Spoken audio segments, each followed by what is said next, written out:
Oh, and Dean. Oh, Pedro, Dean.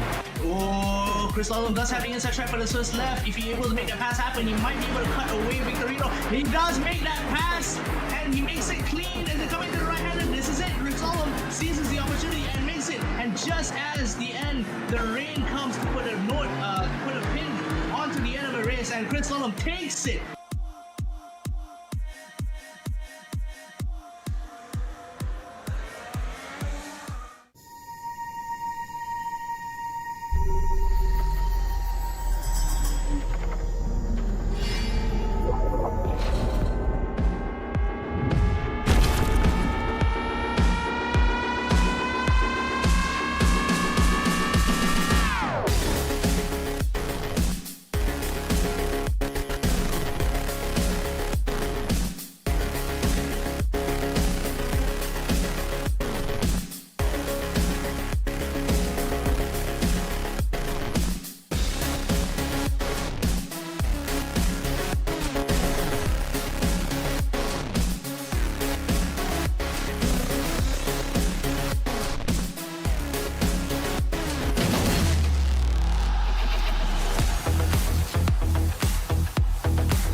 Pedro Zuba into the wall.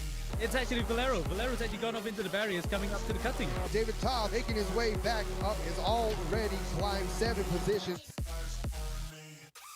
Oh, it's supposed to be soon there. Sandy goes up. So right now, this is going to be where it's going to get shaken up. David Todd passes them while they are in the pit through the mountain straight now, going 3 wide. Oh my word, that is probably one of the best shows of the entire season. So we have 3-way battle going to the most dangerous turn of the mountain. Up the mountain, we have contact right there. These guys going absolutely crazy. It's going to come down to the final corner, Murray's corner. Who is going to have to lead? We may have a drag race to the finish line on our hands, folks. You see David Todd right now going into the pit lane.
We go racing for heat number 1 here in Austria.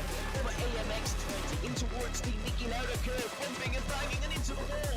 That is a horrible crash. That's a huge lunge from Gaston Calabi, and he's made contact with, I believe, oh wow, it's a chaotic moment here. No slipstream in front for either car, and you can just see Metazova pushing Florian Labigra right over. Here we go then, Valero, he looks left, he looks right, he's going to the right hand side, which is the inside going 8 to 10-3. Here it is. This is the crucial moment in this race. It's looking like it's only going one way. David Todt is going to take the race lead. Heading into the second half of the season, the Hungarian of David Todt has driven a masterclass here with the early pit stop. Not the ideal strategy, but an ideal race winner and an excellent performance.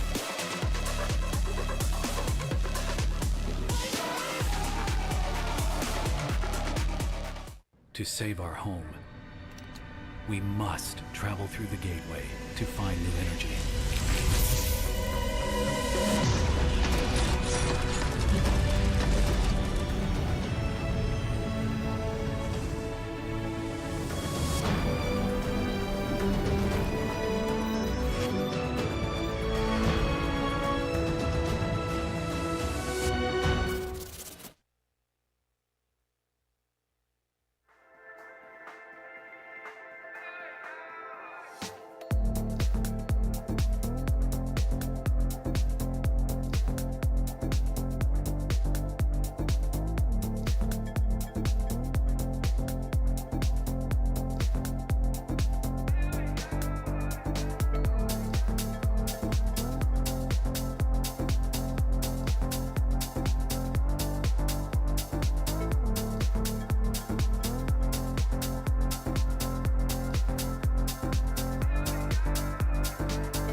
Hallo und guten Tag.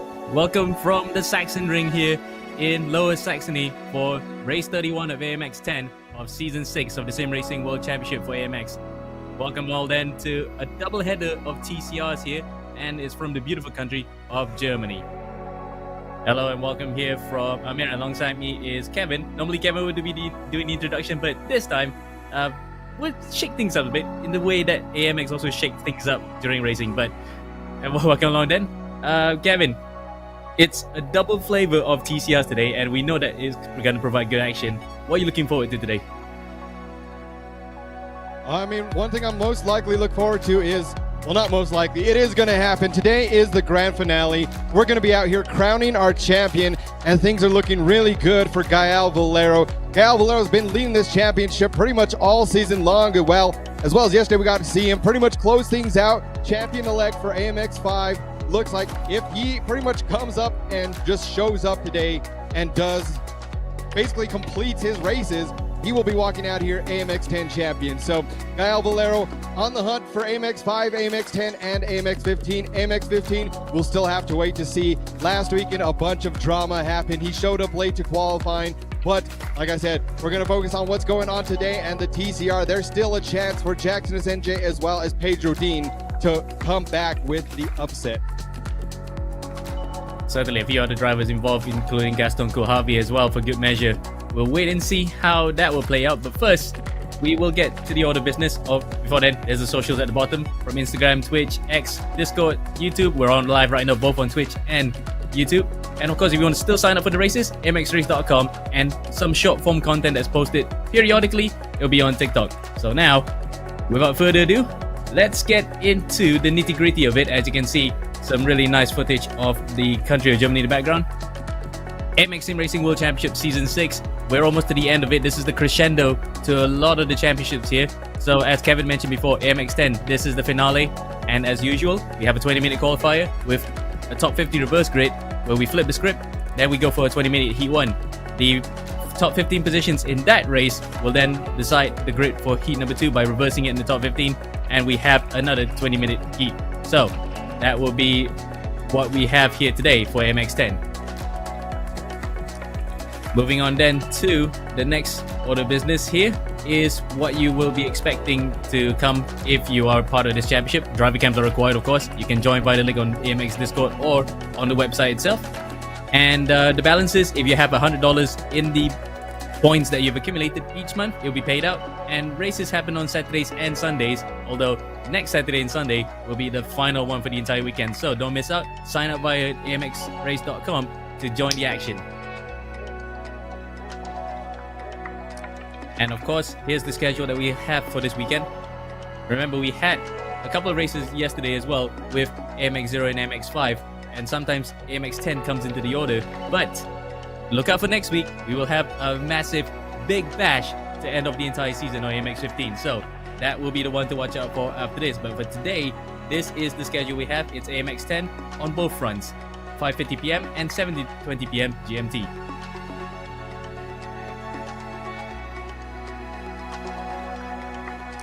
And the prize pool on offer for AMX10 here as well is standard fare, but with a bit of a change compared to previous seasons.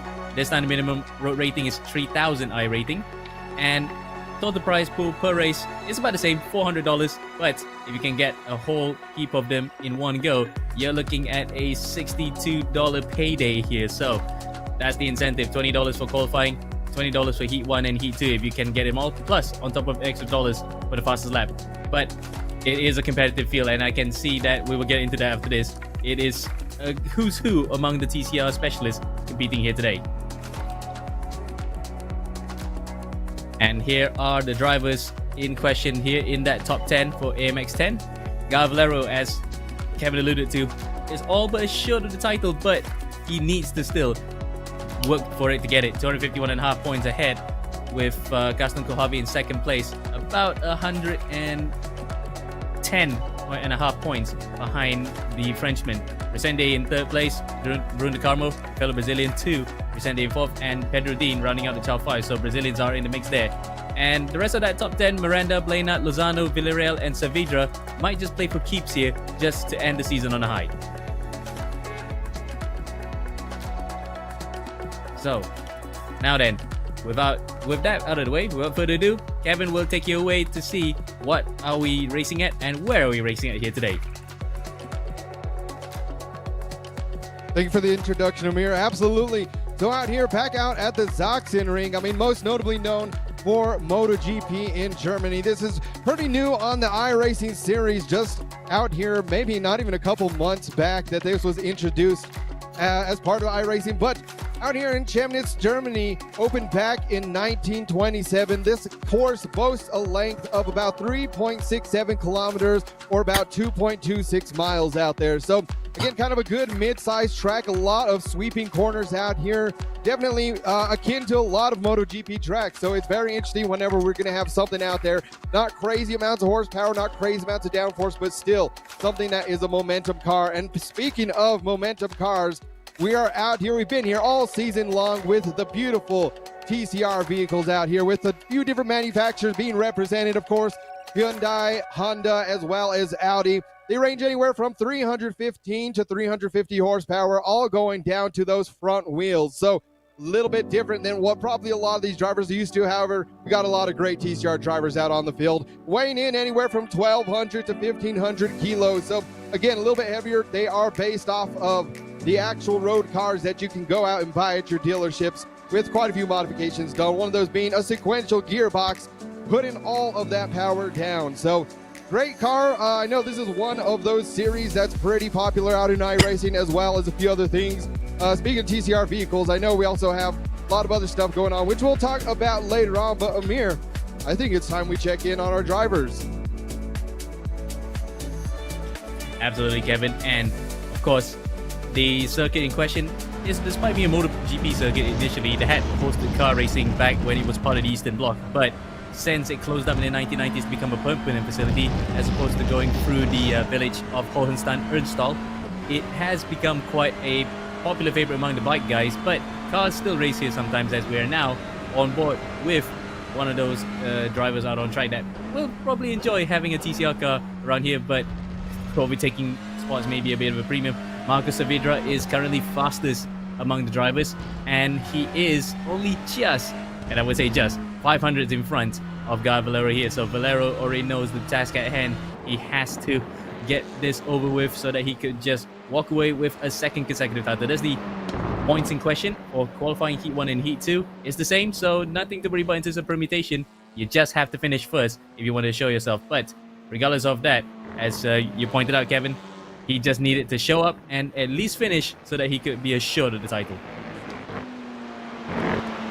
Yeah, definitely. And so yesterday I was crunching some numbers because I knew this was going to be a close one. So mathematically, both Gaston Coulavi, we had out here, my math was wrong. I was still in the mode of AMX5 yesterday. Pedro Dean was one of those contending for the championship out there for AMX5. So I misspoke about that. Out here for AMX10, it is in between Gael Valero, who has a significant lead, 111.5 points. In second place, Gaston Coulavi, and third there, Jackson Asenje. So technically, down to Jackson Asenje, he does technically have to get this going, but the scenarios are he would have to have an absolute perfect run. So that means fastest in qualifying, get the win, and fastest lap in heats 1 and 2 all throughout the day. So if Jackson Asenje is able to do that, then all Gael Valero will have to really do is get better than an average P11 star, which is, knowing him, very consistent. On the other hand, if Gaston Coulavi has a perfect run today, the only way that he will be able to get the championship out here is if Gael Valero scores better than an average of P9. So things are very much looking, with only 10 drivers out on the grid today, looking like Gael Valero is going to be taking home this championship.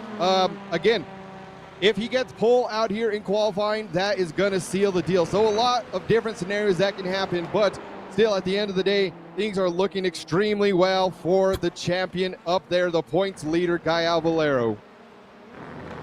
Yeah, champion-elect, as you mentioned, of course, Kevin, and this will be his coronation right here. If he could take it now, or it will go to the next race after this, as you can see some of the comments are coming in right now. Exhaust Sniffer, the usual contributor here, he's in, and a couple of other guys as well, brand new into the channel. That was Fail, what a name, and VX3. So more and more people coming for sure as the championship fight heats up here. But yes, An average finish of 9th, that's pretty much the permutation that we all need to know right now. He just needs to be above that so he could be in the box seat to take the championship here.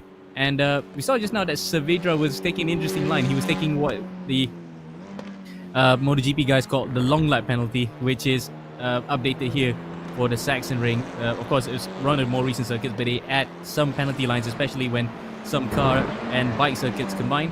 That was a nice touch, but I doubt we'll be utilizing that. So again, the question has to be asked: where can they overtake here, Kevin? Because again, even in MotoGP, it only comes at turn 1, but here it might just be a one-line circuit. You never know what some people might try doing a bit differently.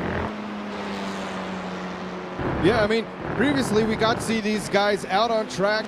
I believe it was the first weekend of the season, so the very first race day of this season, we were out there in the F4 cars.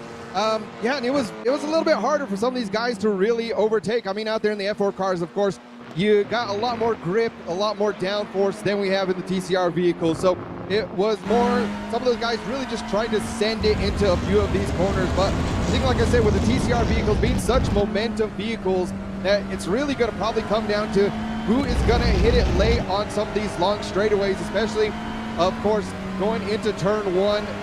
Turn 1, turns 2, we have a bit of the start of those S's going all the way. And then the second half, that last sector of the course, it really just starts to straighten out, a lot more high speed. So again, I think it's going to come down to where these guys are whenever they're going into some of these really high speed corners. Indeed, but again, as someone pointed out, overcomplicated just race. Yes, but then again, you gotta have to be in the thinking man's mode as well. Where you want to overtake becomes really crucial when it comes to the punch. So we'll wait and see how that will entail during the races itself. But for the time being, qualifying, we're just only wait and see the final 7 minutes after this. Who will turn up the wick and try to get that fastest time in qualifying before we completely flip the script after this and head on into the 2 heats. So for the time being, Saavedra coming through and into the waterfall section. This looks very dramatic if it's in a MotoGP setting, but in the cars, it feels like a couple of sweepers that go through. And yes, Formula 4 cars do actually race here as well, might we add.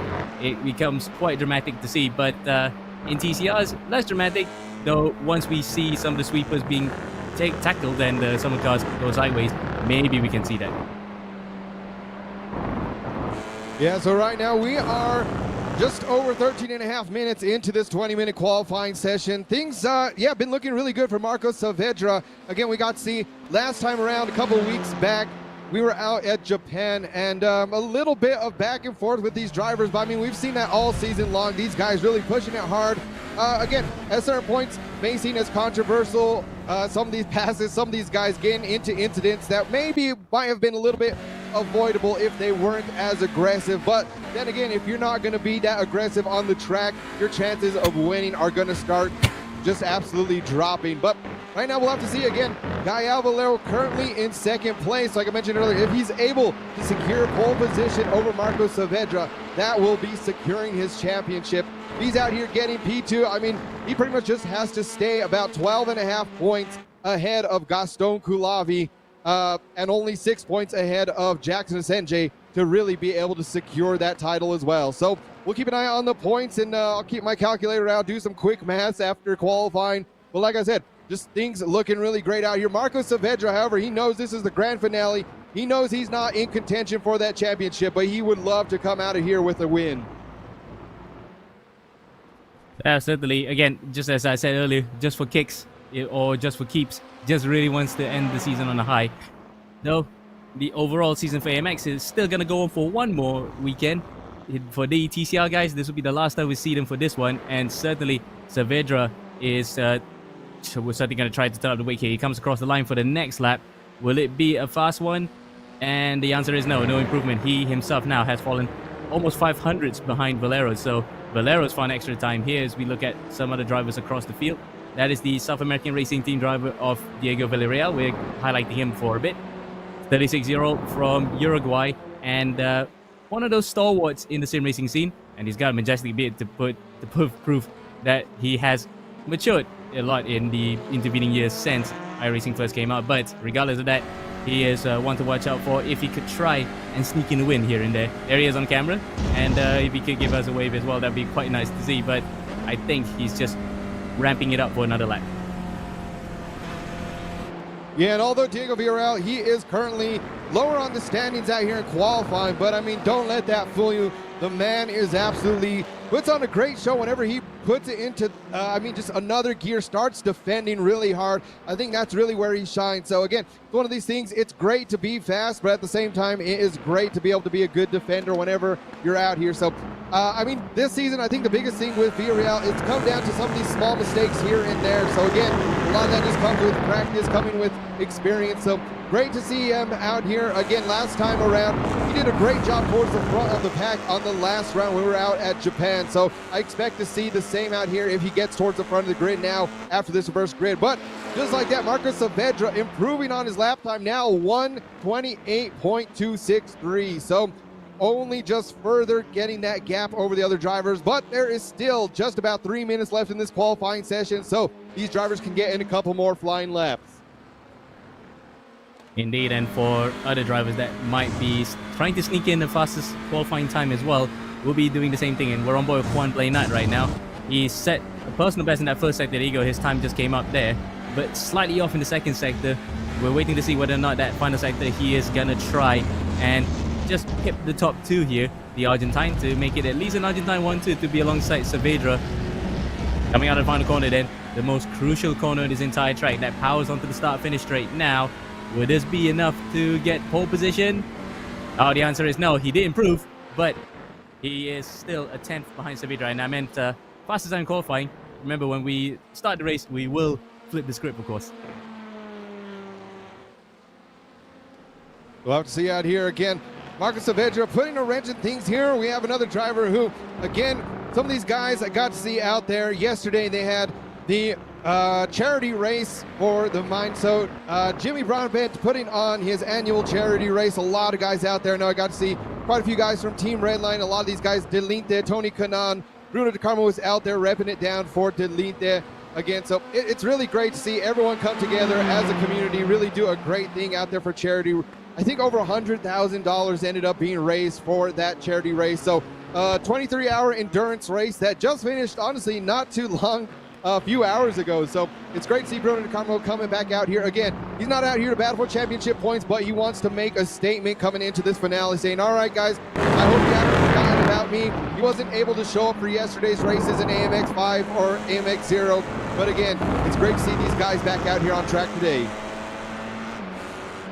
Certainly, and some look fresh for a couple of guys that have done seriously, not so much the sim racing, but still very intense sim racing, because it's 23 hours around Zolder, and Zolder is not an easy track to negotiate with traffic plenty, and so many different cars at that one, with supercars, with TCRs involved. It just becomes a bit maddening in that regard. But anyway, Max Verstappen involved in that just puts the cherry on top of the cake, if we're honest.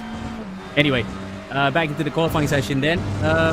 It's actually coming to an end because a couple of drivers have entered the pits. So Saavedra, Valero, Blainat, De Carmo, Dean, and Lozano will not be able to get out on track and improve their times. Resende is the last one to cross the line for the time being.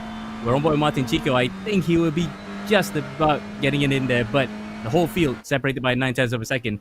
Game on. Yeah, looking out here again. So, I mean, we had out here Gaston Kulavi out in second place in the championship. So, I mean, unfortunately, he did not make it out here to qualify to set down a lap time. So I'm trying to look. I mean, I'm making sure to double check, but my eyes aren't deceiving me, Amir. I do not see Kulavi's name out there on the timing screen at all. Ooh, and tell you what, that might just give a bit of an easy ride, slightly easier ride for Valero to get the title. Though, again, he still has other drivers to worry about, with the likes of Bruno De Carmo and Jackson Resende being in that fight as well to really put him under the cosh. But for the time being, though, we are seeing the fastest driver in the server right now on screen. Marcos Saavedra with 128.2, just under a tenth in front of Guy Valero, with Blainat in third, De Carmo fourth, Resende fifth. That's your top five. And the rest of it is Dean, Lozano, Chico, Villarreal, and Dantas. Again, look at that. First to where Dantas is, just under a second. It is competitive, and it's quite a tight circuit here, so let's see then how it would go. And Kevin, we don't normally do any bets on this or predictions. What do you think is going to happen here? Are the guys in the championship fight going to take it easy? I mean, absolutely not. I mean, that's one thing you can guarantee. A lot of these guys, as much as they want to come out here, win the championship, they just want to come out here, win every single race. I think a lot of these guys aren't looking too far forward, possibly coming into this one just to see, okay, what do I have to do to still get this championship? But I mean, right now, just running a few numbers, Jackson SNJ finishing in 5th place, Gael Valero finishing in 2nd. That is all but going to seal it up. Even if Jackson SNJ has the perfect run from here on out the rest of these races, and Gael Valero decides he's just gonna sit back, just finish the races, then yeah, Gael Valero currently our champ-elect after that great qualifying session. But still, back to the race out here. I'm more excited about what we're gonna see, who's gonna come out here and win it. Will Gael Valero make a statement, say, I'm here, I'm gonna put it down and win these races today to show you why I am the champ? We are moments away from the green flag. Yep, all the drivers have gridded up here on the grid in the Sachsenring. It's a weird circuit though, not gonna lie. It will start to do with a right-hander, but then you might think it goes clockwise, but it's an anti-clockwise circuit. Either way, we're off now for the first of 2 heats here at the Sachsenring. Follow the live timing on the right-hand side of the screen. You can scan the QR code. Now, coming into first turn here, who's gonna get the whole shot? It looks as though it's gonna be Diego Villarreal. So he's got the better of Dantas. Dantas actually had a poor outside run there when he went into the first corner. Maybe he didn't get the best of launches compared to Villarreal, but regardless of that, the rest of the field come through. You can see in the middle of the pack there, that's Mauricio Lozano. He's now under attack from one of the Rincon Racing cars. That's Juan Blainat. Blainat's on the outside, but he's going to get crowded out here by one of the Delinte cars. And here comes Gael Valero to come through, and he's made quite a good start here. He's almost up to the top 5. Though it looks as though, all things considered, a very, very clean start as opposed to the standard fare where the drivers go full pelt from turn number 1. Yeah, definitely. I mean, part of me was expecting there to be more chaos going into turn number 1, just from what we've seen early on in the season. But again, with only 10 cars out on the grid, that's really making it not, I wouldn't say not quite as possible, but definitely a lot easier for these guys to be more aggressive. The more cars we got out on the field, the more chaos there tends to be. So still, although only 10 cars made it out here, I think last time around, there was a few drivers out there, a few drivers missing. Like we said, Gaston Kulavi being one of those. His championship, unfortunately, ending with him not going to today's races. But just like that, great move around the back. That looked like Martin Chico just absolutely sending it through the inside over Bruno Carmo. But now, going back up in front, Diego Villarreal, this is what I was saying earlier. If he's able to get up front, he does a pretty decent job of being able to just defend against these drivers. So, although may not be one of the quickest, but just like that, makes an error, goes a little bit wide, and Pedro Dean takes the lead.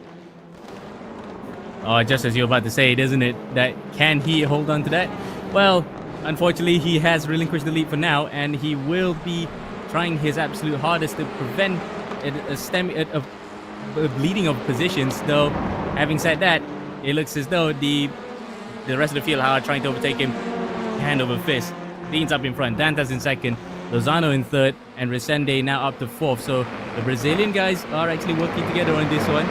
Dantas being the odd one out here, spotting a completely green car, but regardless of that, they will have to help out any of their fellow Brazilians here to try and get a stab at the title. Meanwhile, though, this is Resendiz on board, and he has immediate trouble to worry about. Valero is coming out to the back of him, and it looks as though he might try to do it here at the waterfall section, coming into turn number 12. Does he go around the outside? Dantas actually has backed off. Looks as though penalty has been given to him in the in-game stewards, and he is being swallowed up, but he goes off the track with Villarreal, and they both hitting each other big time. Well, that is controversial, and it's all kicked off here, only in the 3rd lap. Yeah, and just like that, the drama is ensuing out on track. I know Bruno De Carmo not going to be happy about that. Definitely an unsafe rejoin from those guys. Again, usually the gravel trap slows you down quite a bit, but those guys came off, and it absolutely came back, just swinging, flinging back onto the track.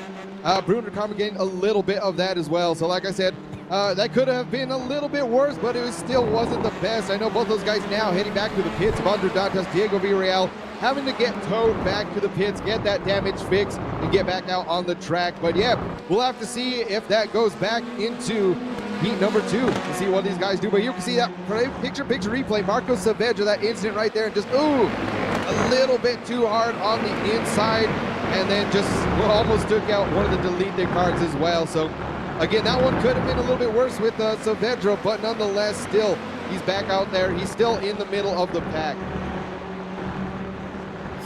Yeah, but to his credit, he did keep control of that, and because again, we have to reiterate the point, front-wheel drive cars, the moment you're pitched off sideways, you can't just mash the throttle and the car will straighten itself up, almost like as if it had some rails installed underneath there and just get the car free from it. For the time being though, it's still even Stevens up in front with Dean and Lozano still up there, but now Resende is behind Valero. What can he try here? Dean goes across the line, faster lap 28.9, but that midfield scuffle is going to get even more tighter once the fast guys come through. Yeah, we'll have to check up. Again, I'm still waiting for that full scrum. I'm sure we're going to get a replay again to see exactly how things went back down earlier between Dantas and Villarreal. But for right now, checking in on your leaders, Gael Valero already up 6 positions into 3rd place. Now trying to take that position away from Mauricio Lozano.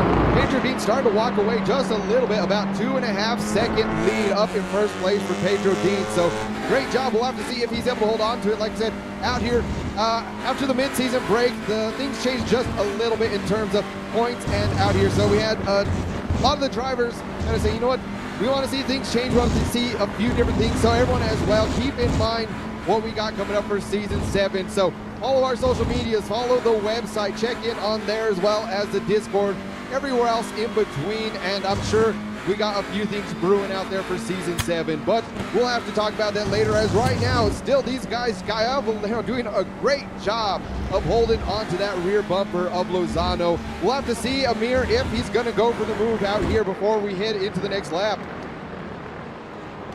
Well, again, he is keeping up that average finish thing that you mentioned earlier.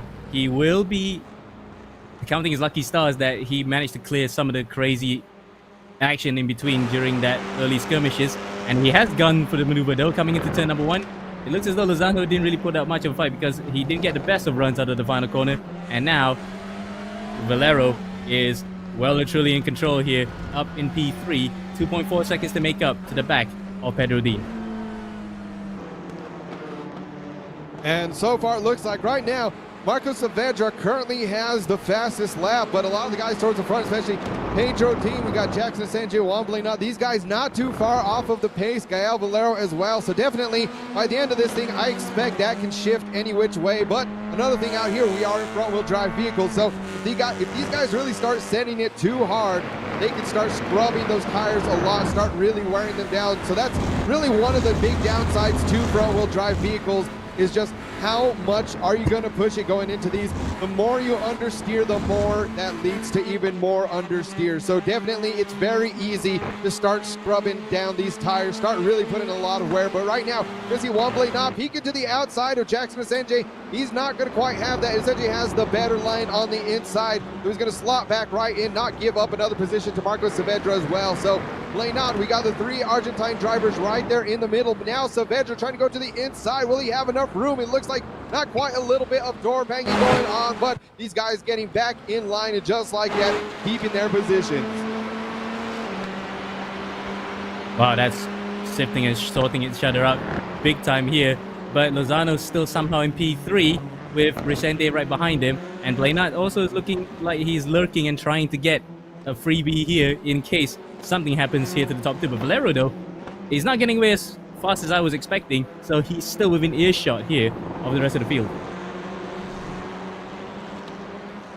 Yeah, I mean, again, I think the big thing really going to be how patient do you want to be. Of course, some of these guys, Gael Valero especially, he does not really have to push it with everything, but of course, the Apex Racing driver is going to be that. That is why he has that spot on the team one of the best teams out in all of sim racing. So Kyle Valero definitely just showing, hey man, I've already won a championship out here, but I still have the race to win. So we'll definitely be keeping an eye on him. Currently second place. It's closing the gap down a little bit. Earlier it was, whoa, as soon as I say that, a bit of off track right there.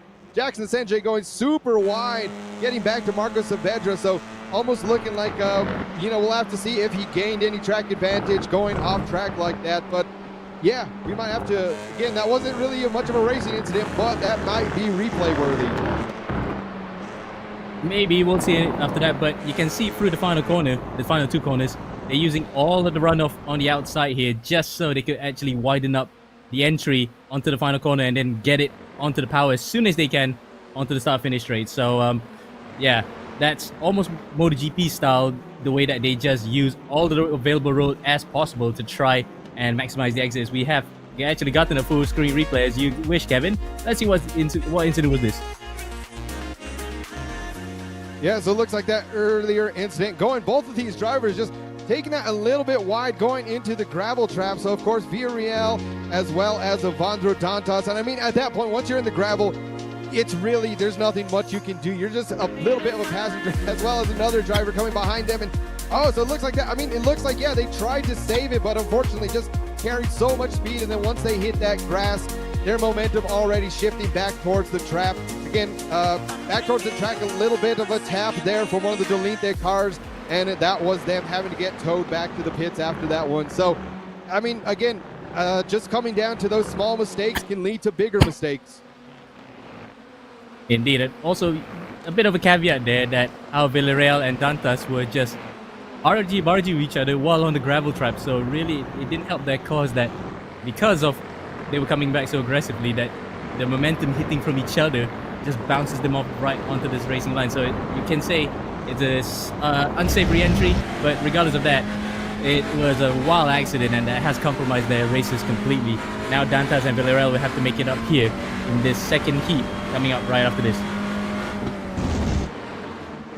Right now, we are lap number 8 out of 13 in heat number 1. Pedro Dean, the gap is shrinking ever so slightly. Just a couple laps ago, it was over 2 seconds. Now down to 1.6 seconds. Gael Valero in second place, getting a gap between himself and third place of Mauricio Lozano. So I think with about 5 laps left in this thing, Gael Valero has enough pace to start closing down that gap, and we might have a battle for the lead on our hands. Yep, and 1.5 seconds doesn't seem much, but that little buffer, if Dean knows how to actually manage it, can still win this first heat. Saavedra now, he hasn't had the best of runs in this first heat because he was also the fastest qualifier, but he is making up for it now in this second half of this race. He overtakes Resende, but Resende fights back. Now they go to the waterfall section. This will be very interesting how that plays out. If Resende can get a run out of that one and try to take advantage of it, it looks as though it may not be enough here for Resende to come back at him. Saavedra gets the position and now will set his sights on Blainat. Or does he? The two are still going side by side here, coming to the final corner here, Kevin. Yeah, absolutely great action going on right now. We'll have to see who's going to be coming away with this one. Again, it seems like a lot of times you get in the TCR, just because they have so much understeer, it's a lot harder for these guys to go side by side through some of these corners. But now we see a little bit of a peak there on the outside. The number 5 car, Jackson Sanjay, trying to get the job done over Marco Saavedra again in that inside line now that we're going down into turn number 1, into turn 2 and 3. Just not quite enough momentum from Jackson to make that move, but he also has his teammate right behind him, Bruno De Carmo, so we'll see if those two start working together a little bit.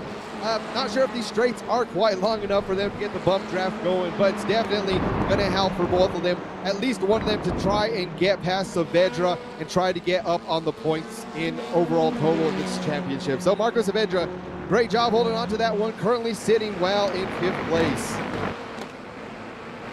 Indeed, and he will be wishing that the first few laps with him did fall in his favor because, again, he's 2.7 seconds behind in 5th place to Blainat. Let's see how he can actually make up in clean air the time needed to get back on terms with the guys in front.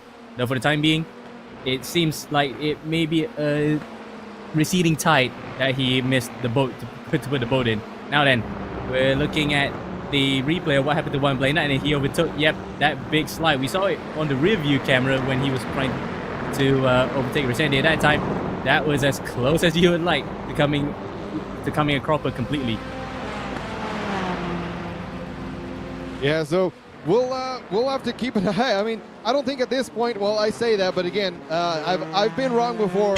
If there's going to be any more of those battles, those incidents going on, I think these guys, a lot of them, what we got to see out at AMX 5 yesterday, whenever we headed it out, the Porsche Cup cars out at Sebring, we had a bit of an incident going on between Juan Blenat, Gael Valero. Again, that may be under review from the racing stewards. We'll have to catch on the report for that. So I think with that, we were getting pretty close to crowning a Gael Valero champion for that. But once again, with that one incident, it looked a bit as like a racing incident for those, from our point of view, a little bit of netcode going on. But nonetheless, we'll have to still wait and see as Gael Valero, champion-elect for AMX 5, champion-elect for AMX 10. Man, it's just absolutely crazy to see. I know we're going to have to keep the momentum going. He's going to have to keep this going for next Sunday, the AMX Season 6 Grand Finale, AMX 15 Grand Finale. We'll see if he has enough to get it done. Last weekend, again, he showed up late for qualifying, wasn't able to get in that run, and unfortunately, if you're late for qualifying, you run the risk of getting a DQ for Heat 1. But he came back in Heat number 2, did amazing, and like I said, we'll have to just see exactly where the stewards come back with their reports from that AMX 15 race, and are there any penalties? Is that going to affect anyone's final positions? We'll just have to wait and see. But right now, things are heating up out here. Lap number 11, Gael Valero closing the gap now, making the move, going into turn number 1. He has that inside line. Pedro Dean not defending too hard. And just like that, almost looked like a little bit of touch, and they touch. Oh. Gael Valero goes spinning around, now having to get back on track, dropping down to 4th position. Oh no, that is just unfortunate here. And you can see how he actually was trying to look for the inside line, and he got it, but Dean had other ideas to try and defend, and unfortunately it is the classic TCR pit maneuver that has put paid to any sort of good result that Valero's going to get here. Though then again, he might still be able to eke in the podium if he actually goes scorched earth in the final 2 laps here. But for the time being though, Valero, he's going to feel that he will be quite miffed after what happened there. I'm seeing out there now Twitch chat, Luke Crane saying, can we pay for penalties? I mean, you can pay us. I don't know if that'll actually affect the penalties, but hey, sure, why not? I'm not going to say that. That's not bribery. No, but great seeing these guys out here, as well as Julian. Julian, of course, up in the booth yesterday. Great seeing him out there in Twitch chat. Porca Prata, one of our longtime viewers out here too. So I mean, so many people out there in Twitch chat, in YouTube chat. We love seeing you guys. Of course, out here, if you're just joining us now, we're about to head into the final lap, heading it the grand finale of the AMX 10 Championship. Now, lap number 12 of 13, Pedro Dean, the gap was closing, so close for Gael Valero to get that win. He's already secured the championship, but he wants to come out here, get back-to-back wins. But it looks like we may be going into a full-screen replay, Amir. Indeed, Kevin, because when you know that the graphics go away, something might come out of this. And shout out to Luke Crane, aka Actrovision, in the comments section there, giving an absolute banger of a comment. Right, this is what happens. So, he was on the inside, and Dean was on the outside. But Valero, though, he had the move done.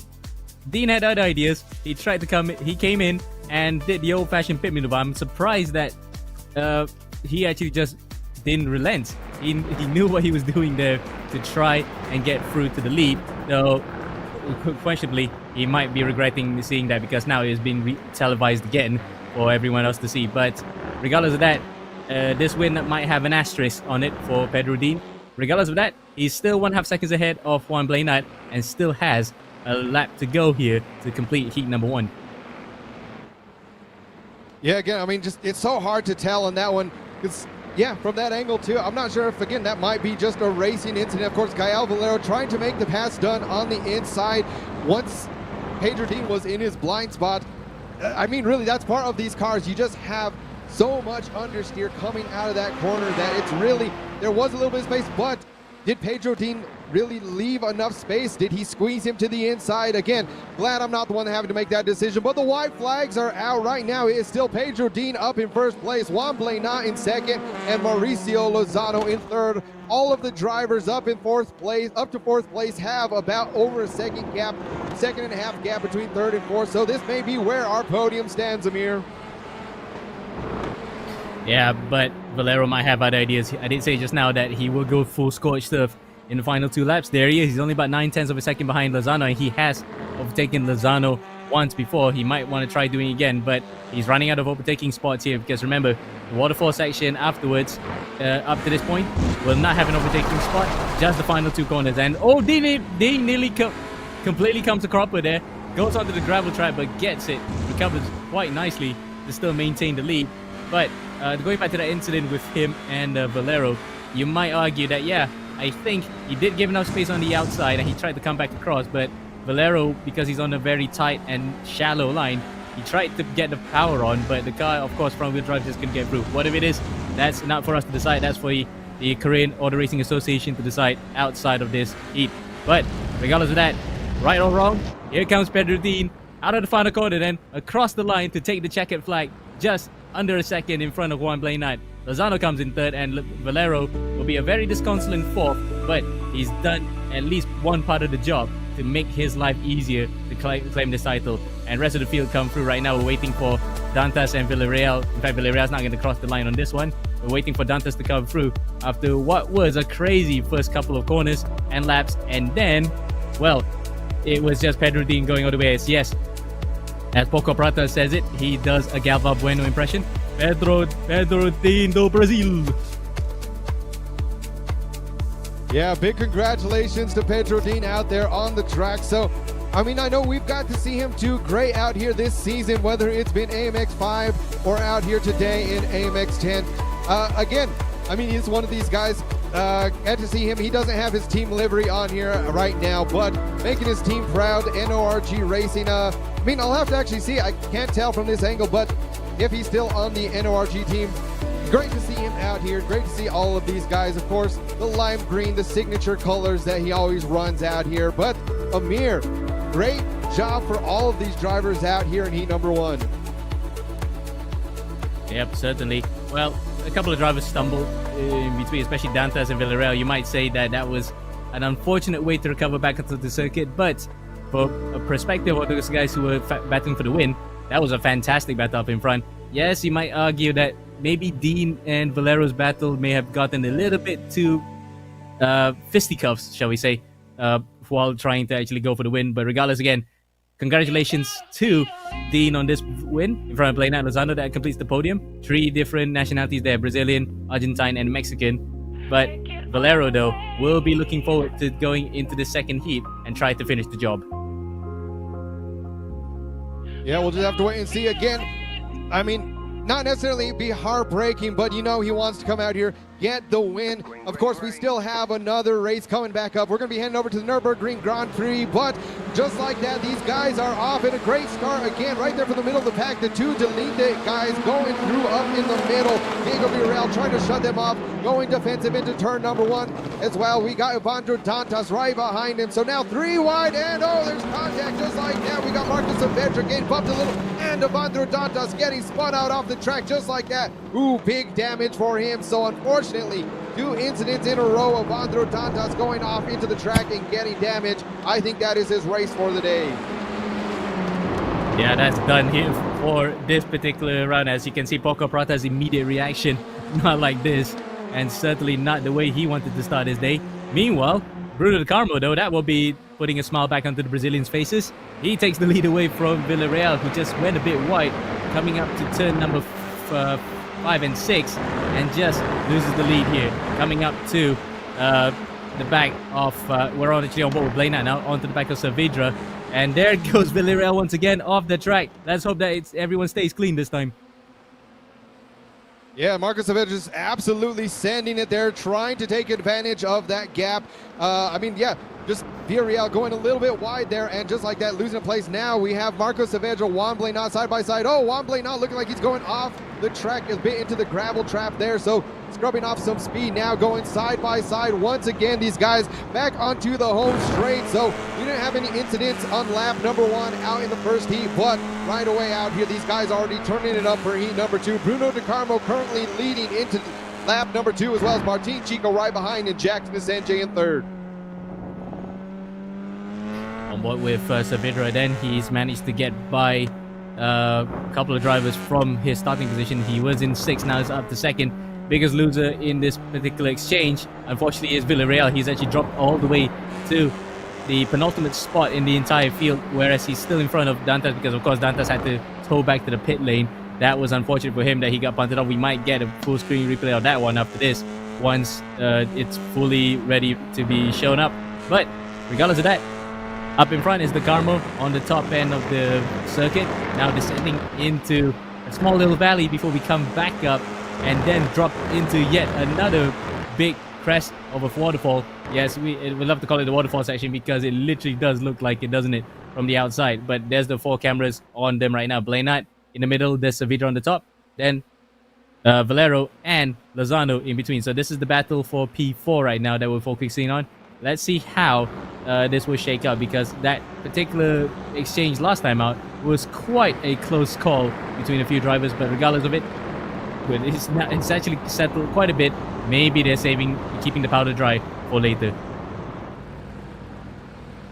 So right now, our lap number 3, and it's looking like Bruno De Carmo, and as soon as I say that, Marco Saavedra setting the fastest lap. So Saavedra just showing great pace out here again. I think, again, this is what it comes down to in the TCR vehicles. It's great to be fast, but you still have to be very patient and really take those opportunities to get the passes done. I mean, I think that is really what it's kind of been the kryptonite out here for Marco Saavedra, is some of these places getting just a little bit too eager, a little bit too aggressive, and when these guys out here are not giving an inch, really that's what ends up having some of these incidents. So whether or not you cause an incident at times, it still does not matter when you end up getting caught in it. Yes, there can be penalties applied, but at the same token, that may end your race, or that still is your chance at getting up on that top step of the podium. So we'll have to see. Marco Saavedra right now has great pace. He's going to still have to get by Jackson Sanjay. Right now we got a battle going on for 6th place. Juan Blenat following, or leading right in front of Gael Valero. So Gael Valero only up 1 position from where he was earlier. And Amir, once again, I think we're going to a full screen replay. Yep, and I will have to guess, yep, it was actually back at the start. You can see Villarreal actually had the whole shot coming through. Then it was Saavedra who was in between there, and yep, we think we can see where the trouble started. It was Saavedra that turned into Dantas, and it's almost a similar situation to what happened between Valero and Dean in the first heat, but this is just a couple corners after that. He just got pit maneuvered and speared into the barrier, so that's just total damage for the car, and he no doubt had to go back into the pit lane by tow and really put pay to any sort of good result he was going to get in this race. Yeah, and again for that, I mean, that just as I was saying right before we went to that replay, just, you know, Marco Saavedra, he's a quick guy. He is absolutely blazing out here. Right there, that's what I'm talking about. Wait for those perfect opportunistic moves to take advantage of us. Now he's going side by side with the Delete the Esports car, the number 5 right up front. So we got Jackson Sanjay, Marco Saavedra, these 2 guys battling it out. But once again, yeah, that's what I was talking about. Just when you're being a bit too aggressive, trying to wait, you have to be patient and not always force the move right there. That's one place we see a lot of guys at the first sector of this track going side by side. Not really enough room to really make it 3 wide and someone not get caught up in that. So, yeah, we'll have to wait and see, though. Marco Saavedra currently on there for being on the podium, but Jackson Sanjay close behind, as well as Juan Blenat, Gael Valero. It's a tight battle in the middle of the pack. Yep, and it's between those guys that are fighting at the sharp end of the championship. But again, those guys who are fighting for it just are not trying to do anything brash, for now at least, before we get into the nitty-gritty and towards the final laps of this heat to end the first part of our German trip. Let's see then, what will Resende do to defend against Blenat? Blenat might be thinking, yep, he'd look a bit for a dink. But Valero, though, thinks of an inside move, and he actually just uses the old bump and run, but didn't get moved done. And Blenat has to defend even harder now because knowing that you can see Valero was getting into the inside. And again, I want to just, big props up there for the Delete the Esports driver of Bruno De Carmo. So, yeah, he was out there for that 23-hour charity race going on. I know Jackson Sanjay kind of going back and forth. We've seen him yesterday's races out here for AMX as well. So, yeah, it just always amazes me. Like, I know a lot of these guys, you probably don't lose focus. So for Bruno De Carmo to be in the lead right now after coming off an endurance race just shows how much passion he has for sim racing, how much passion a lot of these drivers out here have as well. So great to see that. I know he's probably going to be a little tired after that. Seen some people out in Trad too. Luke Crane, Actual Vision, they're out there. Some of the, we mentioned already, some of the Team Redline guys out there, they were the ones that were really set to win it. A lot of people hoped they would, but he made the joke of, hey, can we pay for penalties? So that's, they had that going on for that charity race yesterday. Is part of the charity, hey, you can raise money, you can donate, and with those donations, you can have different things, penalties applied, you can have things such as a Mario Kart blue shell, so a lot of different stuff going on. It was a great time. Again, I'm sure we'll see a lot of highlights following that on YouTube, as well as a lot of highlights from this going up on our social media. So make sure to follow our social medias to catch what's going on for next season as well. Yep, certainly Season 7 might be on the cards very soon as well. We're coming up to the end of this particular season. Still lots to play for the other championships. AMX5, of course, has been wrapped up just under a couple of just under 24 hours ago, with Valero being victor there. We're waiting to see whether or not AMX15 is going to be a similar situation. While 10 here, it's nail-biting stuff though. We still are seeing drivers being very careful, and in particular Valero has not been making the progress that he would have wanted. He only gained one position from his previous finishing position, and he will try now to get up to the back of Leinart this time around, and he is much closer coming through the waterfall section. We'll have to see right now. Again, about halfway through this race, and this is the time that a lot of these guys flip the switch, turn it up, and now we'll see Marcos Saavedra trying to get the move done over Martin Chico there. He goes to the inside. We'll have to see, is he able to keep this now going to the final turn? Looks like he will. Gets right in front and now up to second place, but he still has to make up time. Nearly a 2-second gap between Marcos Saavedra in second and Bruno De Carmo in first. But there, Martin Chico flashing the lights, trying to go around the outside. I don't think he'll have enough, but he's going to set it up in here, try to keep the momentum going in through Sector 1. And it looks as though he got the move done here before they got into turn number 1. He really had the momentum coming through the final corner, just got on the throttle enough. And of course, that wide entry into the final turn has him on the inside and immediately took position, while Valero took advantage of the fact that Leinart was caught napping there and get that thing done. So he is now up to P5 behind Resende. So this might be an interesting fight. These two have gone at it hammer and tongs before, and it will be quite a box seat for Leinart to watch. But looks as though Resende may not be having enough time to defend, because here comes Valero on the inside. They go through side by side up to turn number 9 into the waterfall section. Here comes Leinart as well. He tries to move on the inside, but no way through. And Resende using the outside curve to get it back onto, got on terms with Valero, and goes back up to P4. Yeah, right there, absolutely putting the pressure on Jackson Azenje. So again, he's just lucky that there is that much runoff on the track. That been a bit of a squeeze move, but now looking to make the move happen. We'll have to see, does Gael Valero have it now? Oh, I thought there was going to be a 3-wide incident.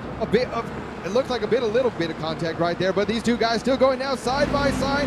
A drag race towards turn number 1. Of course, Jackson Azenje has that inside line, so he may be getting this. This is where Gael Valero had an incident earlier on with Pedro Dean last in the last heat, but we'll have to see, will he be able to make a stick on the outside? Not quite enough, and just like that, leaving the door open for Juan Blenat as well. So Juan Blenat getting into the mix of things here, but now these guys just slotting back in, and man, this is such a close one. You can see from those bumper cams. And I think Poco Prata might be looking through his fingers if he was to see that again. As you can see, Valero getting very desperate to get by Resende. And we did see how that these two guys can fight at it real hard.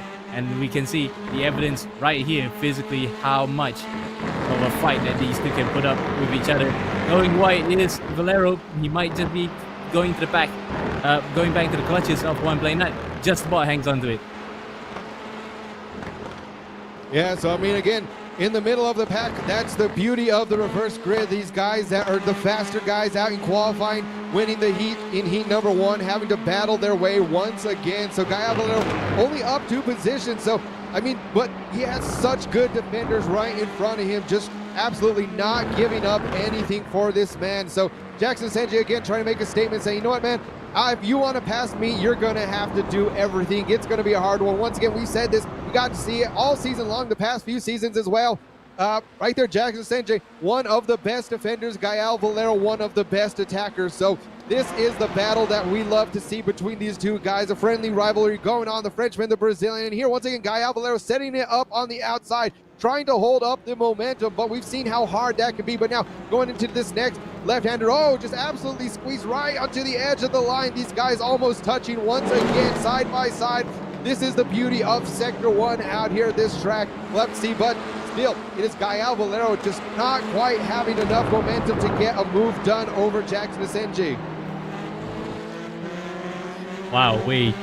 Jackson really is doing a number here for the Carmo, Saavedra, and Chico up in front, because the more that he holds up the Frenchman behind, the more that these guys will just scamper away and hold on to the podium almost with certainty. But then again, anything has to happen in the next 5 laps. We'll wait and see what Valero has up in his locker. He's already tried the outside move. The waterfall section was the one that really was not the one that got him the position up afterwards. He might be thinking again, just strategize. Where can he overtake? I think if he gets lucky in that final corner, a good run out of turn number 13 to turn 1, he will be able to do it. Let's see if he can do it this time, Kevin.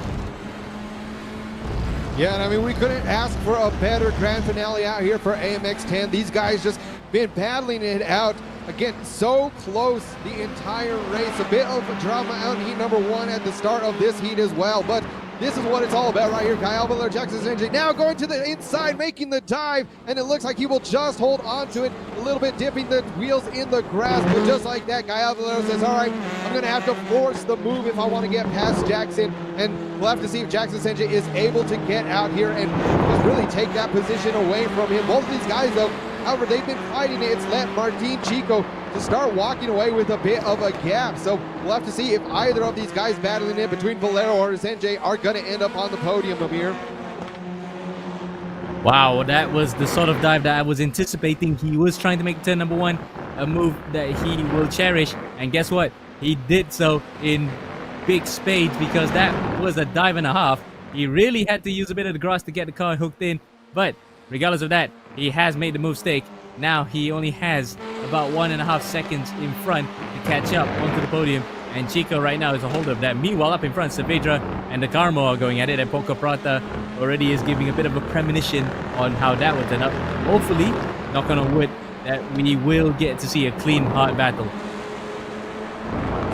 Yeah, I mean, we've seen that incident going on earlier on at the beginning of the race. Marco Saavedra getting into an incident with Evandro Dantas. So, again, both of these drivers really going to be out here. Both of them want the win to come out here on the finale out in Sachsenring, get one more win this season. But I know Bruno Di Carmo is not going to make it easy for Marco Saavedra. Like we've seen, Marco Saavedra, just in terms of outright pace, has been showing how well he can be. But like I said, it's that perfect balance of being patient versus trying to get the move done. So if I were him, I would just say, okay, I know I have great pace. Don't force the move, because that could end up both of these drivers into the wall and let Martin Chico walk away with the win. So we'll just have to wait and see, though, because like I said, both of these drivers are quick, both of them. However, Marco Saavedra have a little bit more pace going on. He was able to close that gap pretty quick that Bruno Di Carmo had. So yeah, definitely a couple more laps to go. Who is going to come out on top of this one? Oh, can't really call it here, but let's hope, again, that the battle will be intense and exciting to watch, and let's not end it all in tears right now, especially given the fact that what has transpired so far has been a great ender to this first part of the German trip, with a great battle up in front. Well, let's see then. Saavedra, 0.2 of a second, now less than 0.2 behind the Carmo. He will try to size him up coming into turn number 1 through turn 13 here for the 11th time up to lap number 12. Now then, where is he going to find the move? He will probably try to do what Valero did earlier and just catch the driver in front by surprise to go on the inside, but the Carmo has been aware to that one. He keeps it narrow, but can he break it in time? Looks as though he did not, and Saavedra outfoxes him, and I can tell that the narrow braking for a TCR, it wasn't the best of moves for the Carmo, and that allows Saavedra to just ease into the front and take the lead. Yeah, just like that. That's what's interesting. He was waiting back. He knew, okay, I'm going to force Bruno de Carmo to hold on to that inside line. We've seen a little bit of a peak from Saavedra saying, all right, there's not enough space there. If I go in there, I know I'm going to have to just dive bomb it. I'll make him block to the inside, go back to the outside, carry more momentum, and got the switch back just like that. A textbook pass going out of the long straight. And we knew that was going to be one of those biggest passing opportunities out here going into turn number 1. So absolutely great to see that. We'll have to see, though. Bruno de Carmo still has another lap out here to make the move back and get that position, but still the battle ensues down in the middle of the pack now. Jackson Senjay, Juan Blenat, these two guys out of here. Once Gael Valero was able to get in front of Jackson Senjay, now he's already put a 2.5 second gap on them. So it's going to battle for P5 Amir. Let's see if Juan Blenat can get it done. And it looks as though he might have gotten it done through turn 12. That was a brave move coming to the Saxon curve, and he does so. Looks as though Resende didn't put up much of a defense, but he is going to come back across immediately. Nope. Blenat closes the door right firmly in his face, and that allows Dina Lozano to get into play. So this is going to be a little scrap for the fringe positions outside that top 5, as we're now on the final lap. The white flag has been flown. Let's see if there'll be any more changes in position from any drivers here in the entire field. Saavedra started the lap in front by about a second, almost 1.2 seconds ahead of the Carmo. Chico's in third. Valero is right behind him in fourth. And we're looking at Blenat right now, pulling up that move on Resende. He'll be trying to make a beeline for it.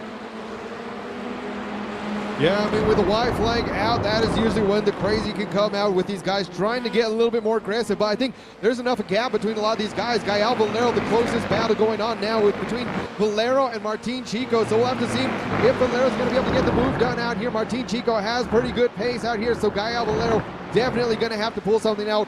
Force a move, force a fake, something to get back up onto the podium. Again, he was 4th place last heat. Now he does not want to get out there. He wants to be up on the podium. But again, still the consistency of Gael Valero is the reason that he's going to be walking out of here the champion today. Just like that now, going to the outside. We'll have to see if he's able to hang it around. Not quite enough momentum. Now, do he have enough for the switchback? Not quite. Martin Chico just holding on to that line. But he went narrow. Can he get it stopped in time? Yes, he does. And he will just about hang on to it as we see the race winner Saavedra 1.5 seconds in front of the Carmo. And across the line is a small drag race, but it goes ultimately to Chico by a 10th of a second. And the rest of the field then looks as though we have a slight change to position. No, in fact, Blenat still hangs up to P5, Resende in 6th. And the rest of the field come through. 7th was the 8th Lozano, 9th Villarreal. So, what an amazing way to end this first part of our German trip at the Sachsenring. And we see another deserved winner in the form of Marco Saavedra. We did see that he was having a propensity to just get his elbows out, but the way that he got the race-winning overtake was pure racecraft. He just outfoxed Bruno Carmo, and he is your BenQ session winner here today. But the fastest lap goes to Valero, so at least he has an extra point as a sort of safety margin just in case it's not enough to claim the title for this first part. The second place is De Carmo, third Chico, 5 seconds, and he manages to hang on to it, pipping Valero to the line in front of Blenat, Resende, Dean, Lozano, Villarreal, and the very unfortunate Evandro Dantas, who has to settle for yet another wooden spoon here. But amazing racing here, Kevin, and can't wait for more. Yeah, I mean, just absolutely great. First half of our grand finale for AMX10 already shaping up to be one of the best finales that we've had. Again, I mean, I think we probably say that every single time of, hey, it just keeps getting better and better. So I can't wait to see what happens out here. Of course, a couple of grudge matches going on out there in Heats 1 and 2 for the first race of the day. But Amir, what do you think we can expect going out to the Nürburgring for our next race? Well, I think I should have posed that question to you actually, if I'm honest. But we will be seeing more and more crazy action. I'm pretty sure, because the Nürburgring itself, with the layout that we have, really lends well with the TCR cars, because you got a mix of slow corners with hairpins, fast sweepers, and plenty of opportunities for the guys to go side by side here. So let's see how that will play out after this around the Nürburgring. But for the time being, you can see our socials, our sponsors at the bottom: Automatics, BenQ, Next Level Racing, and of course the Korean Auto Racing Association, our official sanctioning body, the FIASN, that helps with the stewarding here. And of course, our socials from Instagram, Twitch, X, Discord, YouTube, the website amxrace.com if you want to sign up for the race still. And in fact, you can still sign up if you want to take part in this crazy touring car class known as TCR. And of course, some short form content from all these races will be available not only on Instagram, but of course on TikTok after this. So that's part one of the German trip done. We are gonna go further up north after this to go to the Nürburgring and closer to the Ardennes Mountains, because Spa is not far away from there. We'll be coming back after this, but for now, don't go anywhere. We'll be back after a short word from our sponsors.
Max Verstappen back into first place. They want to make that move, but here goes Gustavo Ariel diving to the inside. Gael Valero looking for the move over Arjen Neumann. He has it. And you can just see Peter Zuba pushing Florian Lebigra right over. Oh, Chris Lallum, he does make that pass. Kyle Valero doing his best on the outside, gets sideways, and no, the teammates crashed. We had the number 11 going right there. 3 wide out there in the middle of the field, through the mountain straight now, going 3 wide. Oh my word, that is probably one of the best shows of the entire season.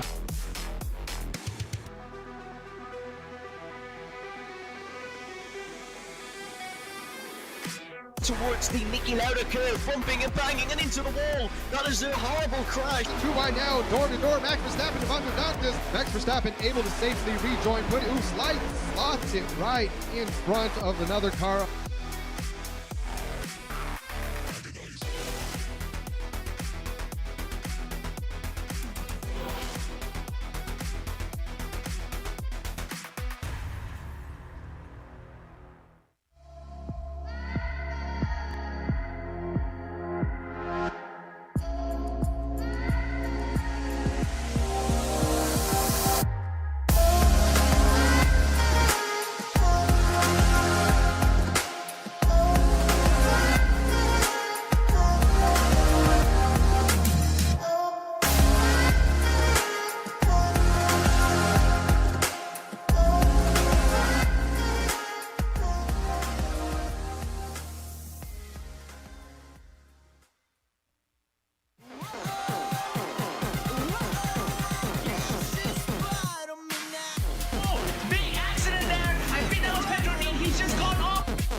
Carousel immediately, he gets punted off. That was Saavedra.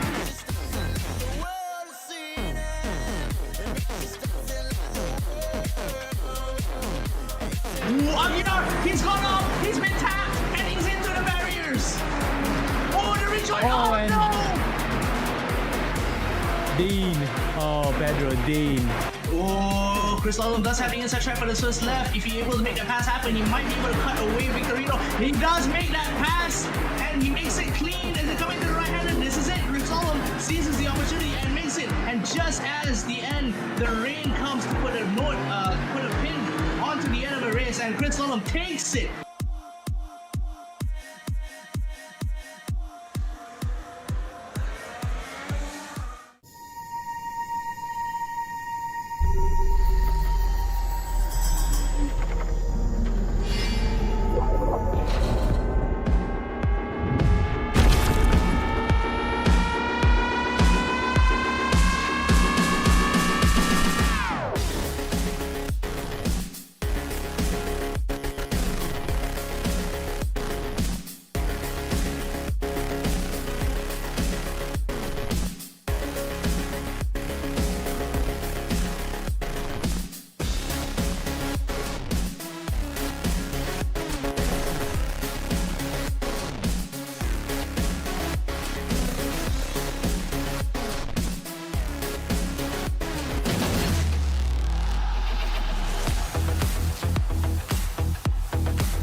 Miranda Pedro Zuba into the wall.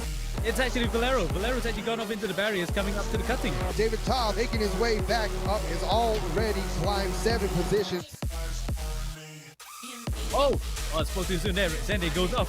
So right now, this is going to be where it's going to get shaken up. David Todd passes them while they are in the pit through the mountain straight now, going 3 wide. Oh my word, that is probably one of the best shows of the entire season. So we have 3-way battle going to the most dangerous turn of the mountain. Up the mountain, we have contact right there. These guys going absolutely crazy. It's going to come down to the final corner, Murray's corner. Who is going to have to lead? We may have a drag race to the finish line on our hands, folks. You see David Todd right now going into the pit lane.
We go racing for heat number 1 here in Austria. Over AMX10 in towards the Niki Lauda curve, bumping and banging and into the wall. That is a horrible crash. That's a huge lunge from Gaston Cahavi, and he's made contact with, I believe, oh wow, it's a chaotic moment here. And slipstream in front for either car, and you can just see Petrušova pushing Florian Lebigra right over. Here we go then, Valeri, he looks left, he looks right, he's got to choose the right hand side, which is the inside going 8 to 10-3. Here it is. This is the crucial moment in this race. And it's looking like it's only going one way. David Dott is going to take the race lead. Heading into the second half of the season, the Hungarian of David Dott has driven a masterclass here with the early pit stop. Not the ideal strategy, but an ideal race winner and an excellent performance.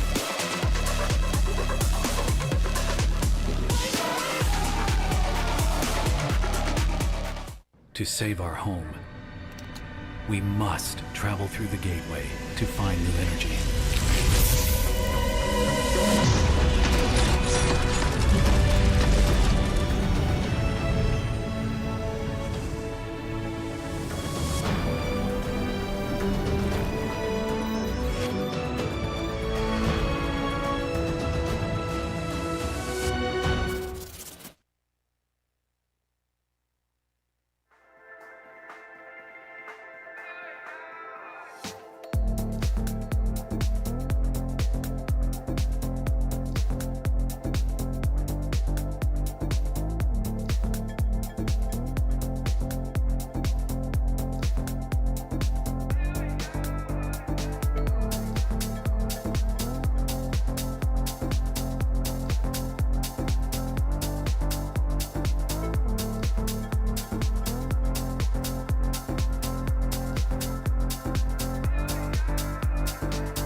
Hello and welcome back then to our German trip here today in AMX10, race number 32 for season 6 of the AMX Sim Racing World Championship. We're here at the Nürburgring GP circuit in TCR Class, and once again the background, as you can clearly see, this is a change of scenery. What we saw just now was a bit closer to the capital of Munich. Now we're actually high in the Eiffel Mountains for what could promise to be a very exciting race here today. So welcome along then. Again from me, Amir, and alongside me is Kevin, and we have here now a proper Grand Prix circuit. Yes, just now it was a Grand Prix circuit for motorbikes at the Sachsenring, but this is a different sort of Grand Prix circuit that we are more familiar with among car guys that we know will provide good action here, Kevin. Definitely. I mean, it was already some great battles going on out there at the Sachsenring, and I can't wait to see what these guys can do out here at the Nürburgring Grand-Prix-Strecke. Of course, we got to see this earlier on in the season, back in week number 4. We were out here in the Super Formulas where Pedro Dean and Gael Valero were battling it out. I believe that may have been where Pedro Dean got his first win of the season. Of course, now Pedro Dean coming out here hot today in the TCRs. We'll see if we can see that rivalry continue out back again at the Nürburgring.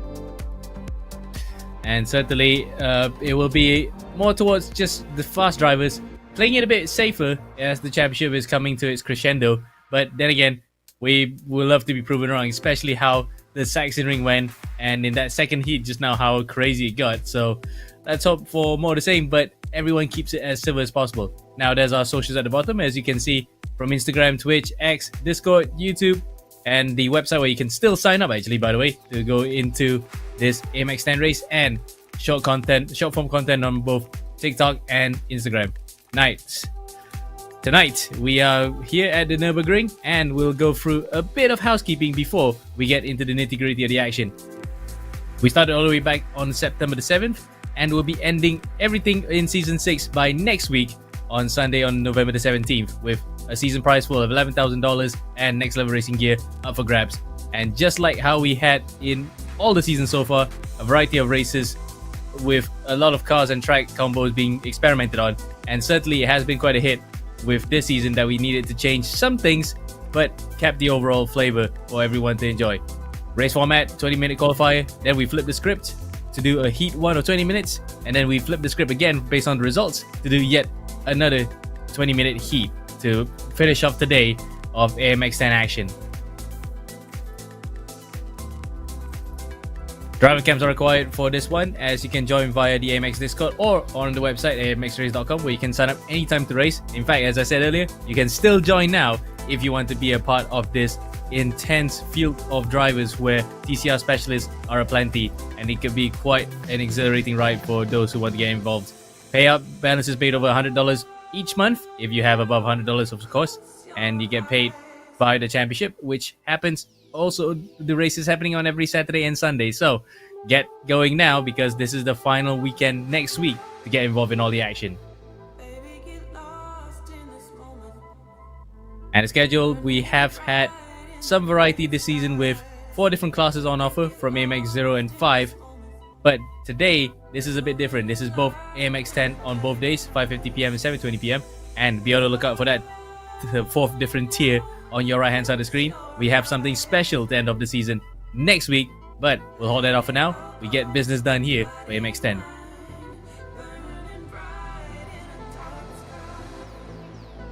And the prize pool, we have it the same as previously with the first AMX race just now in the Sachsenring. It's $20 for qualifying on pole, and you get $50 if you qualify all the way in P15. Then we flip the script. If you can win that extra $20 from the first heat, you will see that bank account rise ever so steadily. But of course, the extra caveat is that you get another top 15 reverse grade race, and then if you can clean it all in the Triple Crown, you'll see yourself earn at least $62 from your travels. But before you can get there, you have to have a minimum I rating of 3,000, and you have to contend with some really fast drivers, especially with World Championship licensed drivers in these races. Now then, that's the housekeeping out of the way. We will now get to the where and what are we racing with here today. And without further ado, Kevin will take away for this one. Thanks for that introduction, Amir. Yeah, we're back out here, the Nürburgring Grand-Prix-Strecke layout. So we are not going to be running the Green Hell today, but definitely stay tuned for what may come in Season 7. But yeah, out here in Nürburgring, Germany, of course, opened back in 1927. This track length of 3.62 kilometers, around 16 turns today that we're going to be running, about 3.19 miles out there. So out here on the Grand Prix layout, of course, built back over the Suchleife, definitely one of the most iconic Grand Prix tracks around here. I mean, I know so many people would love to see out there Formula 1 being ran out on this track every single year, but right now we got to see earlier on in the season Super Formulas running it out. So again, make sure to stay tuned what we got going on. But definitely, we're not going to be racing Super Formulas today. We are still finishing it up, the final round of our TCR World Tour, the absolute grand finale already being secured. Gael Valero doing a great job all season long, being consistent. But these are the cars that we've been driving out here from Hyundai, out from Honda, as well as Audi. These three cars out on the field, four cars to be more specific, from three different makes, making anywhere from 315 horsepower to 350 horsepower, going down through those front wheels and weighing anywhere between 1,200 and 1,500 kilograms, going through that sequential gearbox. So great time out here in these front-wheel drive vehicles. Already the first half of the day has been heated up. A few friendly rivalries, a few long-standing rivalries between our championship leaders. But Amir, we're going to have to see if those are going to continue out here through round 2 of the day. Certainly, and some scores to settle, shall we say, after what happened in that first heat. But regardless of that, before we get into the races, we still have to do one more qualifying session for the day, and then we get into the action after this. On board now with Marcus Saavedra, who was quite the loose cannon in that first round of the races here today, where we were in the Sachsenring. Hopefully he can keep it. Much neater here, but it's easier said than done, because the urge to drive hard and fast in these kind of touring cars is an allure that you cannot easily get weaned off, especially after you've driven these cars multiple times in all the rounds here today, not only in AMX but also in the iRacing service. Now then, so far Valero 209.3, about 400s ahead of Saavedra, with Blainat 4/10 behind our current fastest qualifier. But I think we're still in early doors here, so we haven't seen the best the drivers have put up just yet.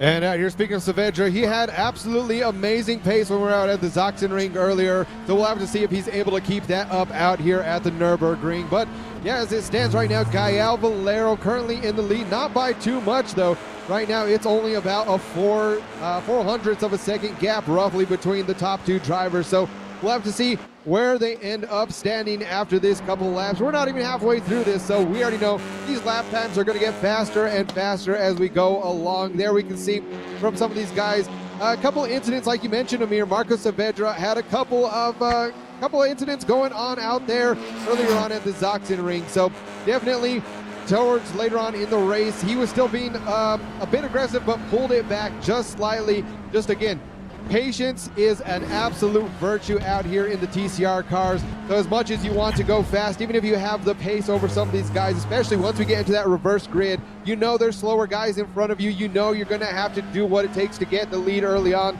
So we'll have to keep an eye out, see what happens out here. But right now, he's going to finish up. Will he be able to get up on pole position now that he comes across the line? Currently a 209.36 on.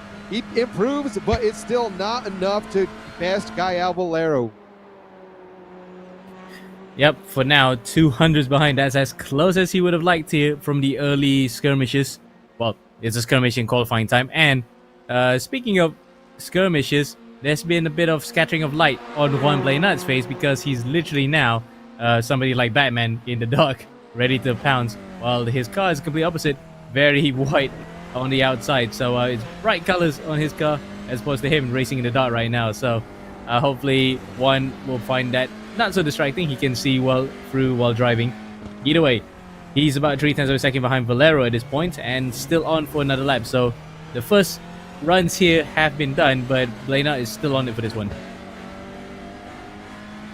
Yeah, speaking of one blade knot, another one of these drivers out here been fighting for the championship out in AMX 15. So definitely everyone, you're going to have to make sure to come back for that next weekend for the grand finale. It's going to be a tight one. It's going to really come down to the wire. Coming into today's races, Gael Valero had a huge gap in points over for AMX10. And, I mean, just really secured it out there at the Sachsenring. Unfortunately, Gaston Kulavi was the next closest driver. He was not able to make it out to the grid, and that was any hopes that were still left for coming home with the championship out the door. But we'll have to see. It's great to see him back out here on track today, as well as a few of these other guys, Jackson Asensio, Bruno De Carmo, atop the leaderboards as well. So, again, out here, Gael Valero pretty much has all but secured the entire championship for AMX 10, so this race is just going to be all for bragging rights. Of course, these guys still taking home some great prizes at the end of the day, but that next level racing gear is going to be going to Gael Valero. Yep, certainly Valero will just treat this as a sort of fun race now because he literally has everything sewn up. But we say that, you can't tell Valero to back off out of this. He will still want to end it on a high, and certainly that first step has been done right now with the fastest lap after the first runs here. Everybody now goes back into pit lane and ready to prep the cars to go out for a second run. I see someone out there asking about the 24 hours, so I'm not sure if they're referring to the track layout or if we're going to be running part of the 24-hour race going on. But no, so this is going to be out here just the Grand Prix layout in the TCR car. So for those of you guys just joining us right now, still, we're currently in qualifying out here, the grand finale of the AMX 10 Championship. These guys, you miss the format, 20-minute qualifier, 20-minute heat 1, and 20-minute heat 2 with that reverse grid going in between it. Again, at the Grand-Prix-Strecke. So we'll have to see right now. Gael Valero is still getting faster and faster. Only 8 minutes left out here in qualifying. We'll see if anyone's able to top him off of that top spot. But right now, we're going to ride on board. Following Gaston Kulavi, like we mentioned, one of the start drivers out here. He was second place in the championship going into today. You know, he had a chance. It was a slim chance, but still, mathematically, he had a chance at the championship. Missed round 1 of the day out here. Great to see him. So again, Amir, I think we may have some grudge matches going on between our top points drivers, just to say, all right, even though some of these guys may not have won the championship, they're still going to come out here and say, you better watch out for me for season 7. Yep, as a way of a parting shot to move on to the next season. Though, it's a bit needless to say that one because they still have the order of business to do for one last ride next week. So that would be the ultimate fun way to send off, especially that we have a super endurance coming up in AMX 15, so can't wait to see how that one will entail. But for now, the here and the now here, we're watching how the final qualifying session for AMX 10 is going to play out, race number 32, and it looks as though a lot of drivers are going out here for their second runs, Kevin. Yeah, out here, we'll have to keep an eye. Again, we'll see right behind Gaston Kulavi. So an interesting choice out here in the different makes and cars. So we got pretty much a quite the bit of spread out here. You know, we got to see a lot of Hyundais throughout the entire season. A lot of guys kind of favoring that. I know in previous seasons before they had a little bit of the tire reworks done in iRacing, a lot of guys tended to really favor the Audi. So now a lot more balance of cars going out here, especially at this track. It's a pretty well-balanced layout, so it should be interesting to see.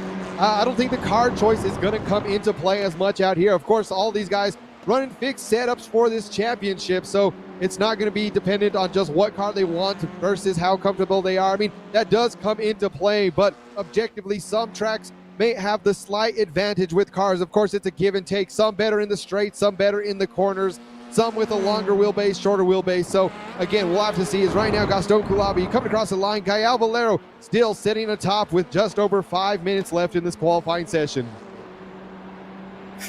Yep, and he is ramping it up for another run here. We're not sure if he's going to be able to pip his previous time. That first sector was really fast. As he comes across the line now, I think it might be an improvement. It looks as though, yes it is, a 209.2, and a small fist bump there. It looks like he was happy with that one. And immediately, oh, I thought he was going to go back to the pit lane, but he is almost 2/10 up on Saavedra, going for yet another run. And here's one of those drivers yet to set an official lap time out here in qualifying so far. So with 5 minutes left on the clock, we'll have to keep an eye on Evandro Dantas. Evandro Dantas not having the best luck out there at the Sachsenring earlier today. Got involved in a couple of incidents that sent him off track and had a lot of damage, had to get towed back to the pits, and unfortunately those were his races. So I think right now he's still getting a little bit used to this car and track combo there. We can see him just slightly going off track, so this lap looking like it may not count either. So let's see is now he's just going to try to focus back in, get back out there. He knows that the clock is ticking, so he may only have 1 or 2 chances out here to really set down a fast lap and get up on the leaderboards. Yeah, it wasn't that he was having a scuff lap that time. He was probably just prepping for the next one so that he doesn't overheat his front tires, and that's exactly why he decided to just back it off. He wants to go and attack for this run, and for his sake, he will be hoping that he will get much higher up the order as opposed to being right at the back like previously. Right now, it is, of course, he's the only driver who hasn't set a proper lap time just yet. We'll wait and see what he will do here in his first full proper flying run here, Kevin. Yeah, definitely. It's a strong South American field out there, as it's been all season with AMX10. We got a lot of these guys. Of course, they're up towards the top. The Argentinians now leading it over the Brazilians. And again, we've seen that pretty much all throughout the history of AMX. A lot of rivalries going on between Argentina and Brazil. A lot of team rivalries going on as well throughout the seasons. We've got Apex Racing been out here, Drago Racing, Team Redline. So many guys out here from the top teams putting it down week in and week out. I know currently this season we've had a lot of other guys with a lot of pro series going on. So some of them have been able to make it out here for AMX. Some of them have been focusing on those top-level pro series for iRacing. I know a few of these guys out here on track have been out there as well. So one of those being the FIA F4 Championship. Got to see some of the Delinte guys putting it down out there, as well as a lot of the special events. So I think now in the fall, out in autumn, there's a lot of these special events kind of back to back to back that these guys really trying to do a great job. Most recent one out there that we've really seen as far as endurance racing going, the Petite Le Mans, a lot of these guys going in that one as well. Some people out here we got to see in chat earlier on, coming off of the 23-hour charity race that was being hosted out there by Jimmy Broadbent. So tons of streamers, tons of YouTubers, tons of top-level racers out there. You know, Max Verstappen, some of the Team Redline guys out there, putting it down, raising over $100,000 for charity. So great to see that. Again, we have already the end of the year. We have only a couple of weeks left out here today and next week for AMX, but make sure, as there's still going to be plenty of action going on. So stay following our Twitch and YouTube as well of all of our social medias. See what's going to be going on for next season, as well as any other special events that might be brewing in the works. So definitely keep up to date. But Amir, less than 2 minutes. I think this is going to be our driver's final laps out here on track. Including the likes of Saavedra we're on board with right now. He's only just 200 behind, so he managed to find a bit of time too. Let's hope that the driver in front, it might just be Gaston Kohavi, so it's Kohavi in front of him right now. Let's hope that the Argentine, his fellow Argentine, doesn't balk him here, but looks decent-ish so far, even if it's not the most spectacular in terms of lap time. We'll wait and see what this final sector entails. Through the left and the right, mounts the curve as much as possible, and let's see then if the slipstream is going to come into play for Saavedra. It might be very close here, Kevin. Yeah, I mean, it is going to come down to the line. So pretty much the last chance for Marco Saavedra to get up on that top spot. We'll have to see, you know, just the focus in. And again, I think it's looking like this is definitely going to be Gael Valero out here. If there's anyone else that can do it, Juan Blanard, we'll have to see where he's at on track. Juan Blanard right now, just a few more turns coming around. Nope. So yeah, with less than a minute, that looks like that may be where our final standings are going to be, Amir. Yeah, quite a few people bailed out on those final laps because they didn't have enough time, and Saavedra as well. That lap was a 209.241, so he's 2,000ths of his personal best, but just not enough to conquer the Frenchman, who is now, we can safely say, is a champion once more in AMX. With this time, AMX10 is under his belt. We'll wait and see how that would entail. Here, coming into the final corner, does come Evandro Dantas. He may not be seeking that much of an improvement, but at least he's off being at the back in the timing sheets and crosses the line here to qualify. Not starting in P11, but he finishes the session in P11. So, that's qualifying for the final race of AMX 10 done and dusted. We're waiting for the confirmation to come on after this, but it looks as though Valero, despite being crowned champion proverbially, he ain't hanging about. Yeah, absolutely. Again, the champion out here setting it down in qualifying, coming away with that top spot, a 209.213. So absolutely a great job. You can see he's all smiles out here today, knowing he has that championship in the bag, looking to see if he can come out strong with a triple crown out here. But Marco Saavedra, a close second in qualifying, Juan Blenat in third, Bruno De Carmo fourth, Jackson Ascension in fifth, Gaston Kulabi sixth, Pedro Dean seventh, Mauricio Lozano eighth, Martin Chico ninth, Evandro Dantas 10th, and rounding it out in 11th, we got Diego Villarreal. Yeah, 2.2 seconds off, but it's to be expected because it's not so short circuit by any means, the Nürburgring, but still, it takes an awful long while to get around and get to the start-finish straight once again, as we are now getting ready for the first heat. Drivers are still gearing up, or rather gridding up, waiting for the start. And that first turn is going to be a potential choke point, Kevin, because it's a very tight first corner over here, and we might just see some drivers getting a little bit ballsy trying to overtake on the first corner on the first lap. Yeah, absolutely. We'll have to wait on here and see as we get these drivers going off again. One thing about these standing starts on the TCRs, a lot of this comes down to if you want to get ahead early, you have to have a great start. So these guys now moments away from the green flag out here. Heat number one at the Nürburgring, folks. Let's see if these guys can put it down. Diego Villarreal on pole. Yep, Villarreal starting from the front. Beside him is Evandro Dantas. Those two have had a bit of history already ever since what we saw at the Sachsenring. The cars are spooling their turbos. Okay, they're getting ready to go, but they're not ordered to go just yet. They're waiting for the green light and the green flag to wave to start the race proper. Okay, the revs rise. Lights on the gantry will come on, and when they go out, we're off here for the second to last heat of the entire AMX10 season. It looks as though it is a very good start here for Villarreal. He chops across the Dantas, and we see Lozano coming through as well behind here. The field funnel into that first turn. It gets quite tight, but good news, Kevin, everybody's away safely. Yeah, great start out here for heat number one. Again, we got to see the same thing at the Sachsenring. Heat number one had a great start for these drivers, so we'll have to keep an eye on the time screen. Diego Villarreal, again, really great job up front whenever he's taking full advantage of this top 15 reverse grid that we have out here for AMX. So we'll see. Again, he's going to have to be extremely defensive against here because Mauricio Lozano, one of those guys that can definitely get up in front of him. Diego has his teammate behind him, Gaston Kulabi, so we'll have to see how that comes into play. And now, middle of the pack, Gael Valero already making up 5 positions. Evandro Dantas falling down, as well as Martin Chico falling down 5 positions.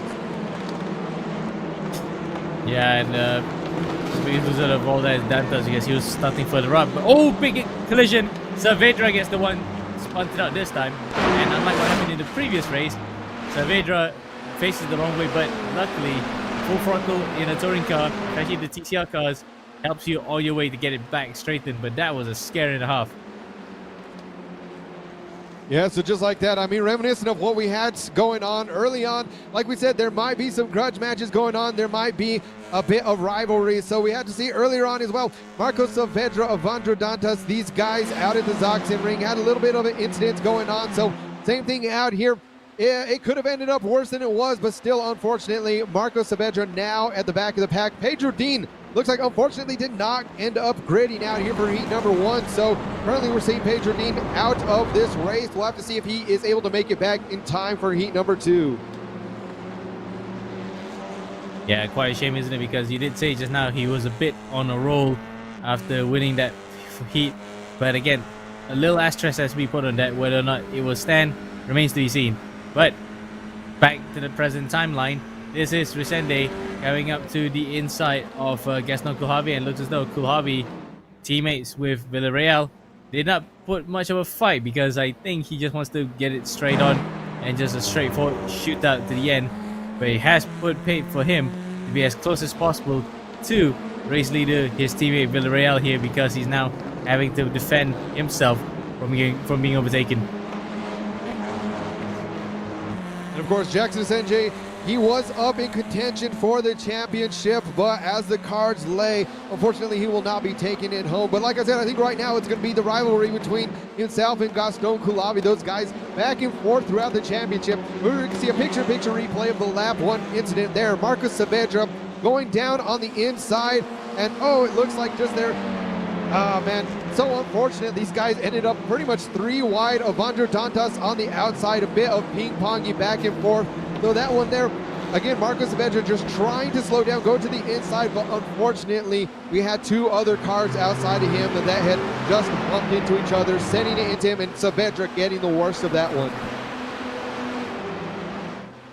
Yeah, real shame there to be right at the back, but the saving grace, especially for Saavedra right now, he's only about 2 seconds behind Chico, so all's not lost, even if it can look like an insurmountable mountain to climb. Meanwhile, further up in front,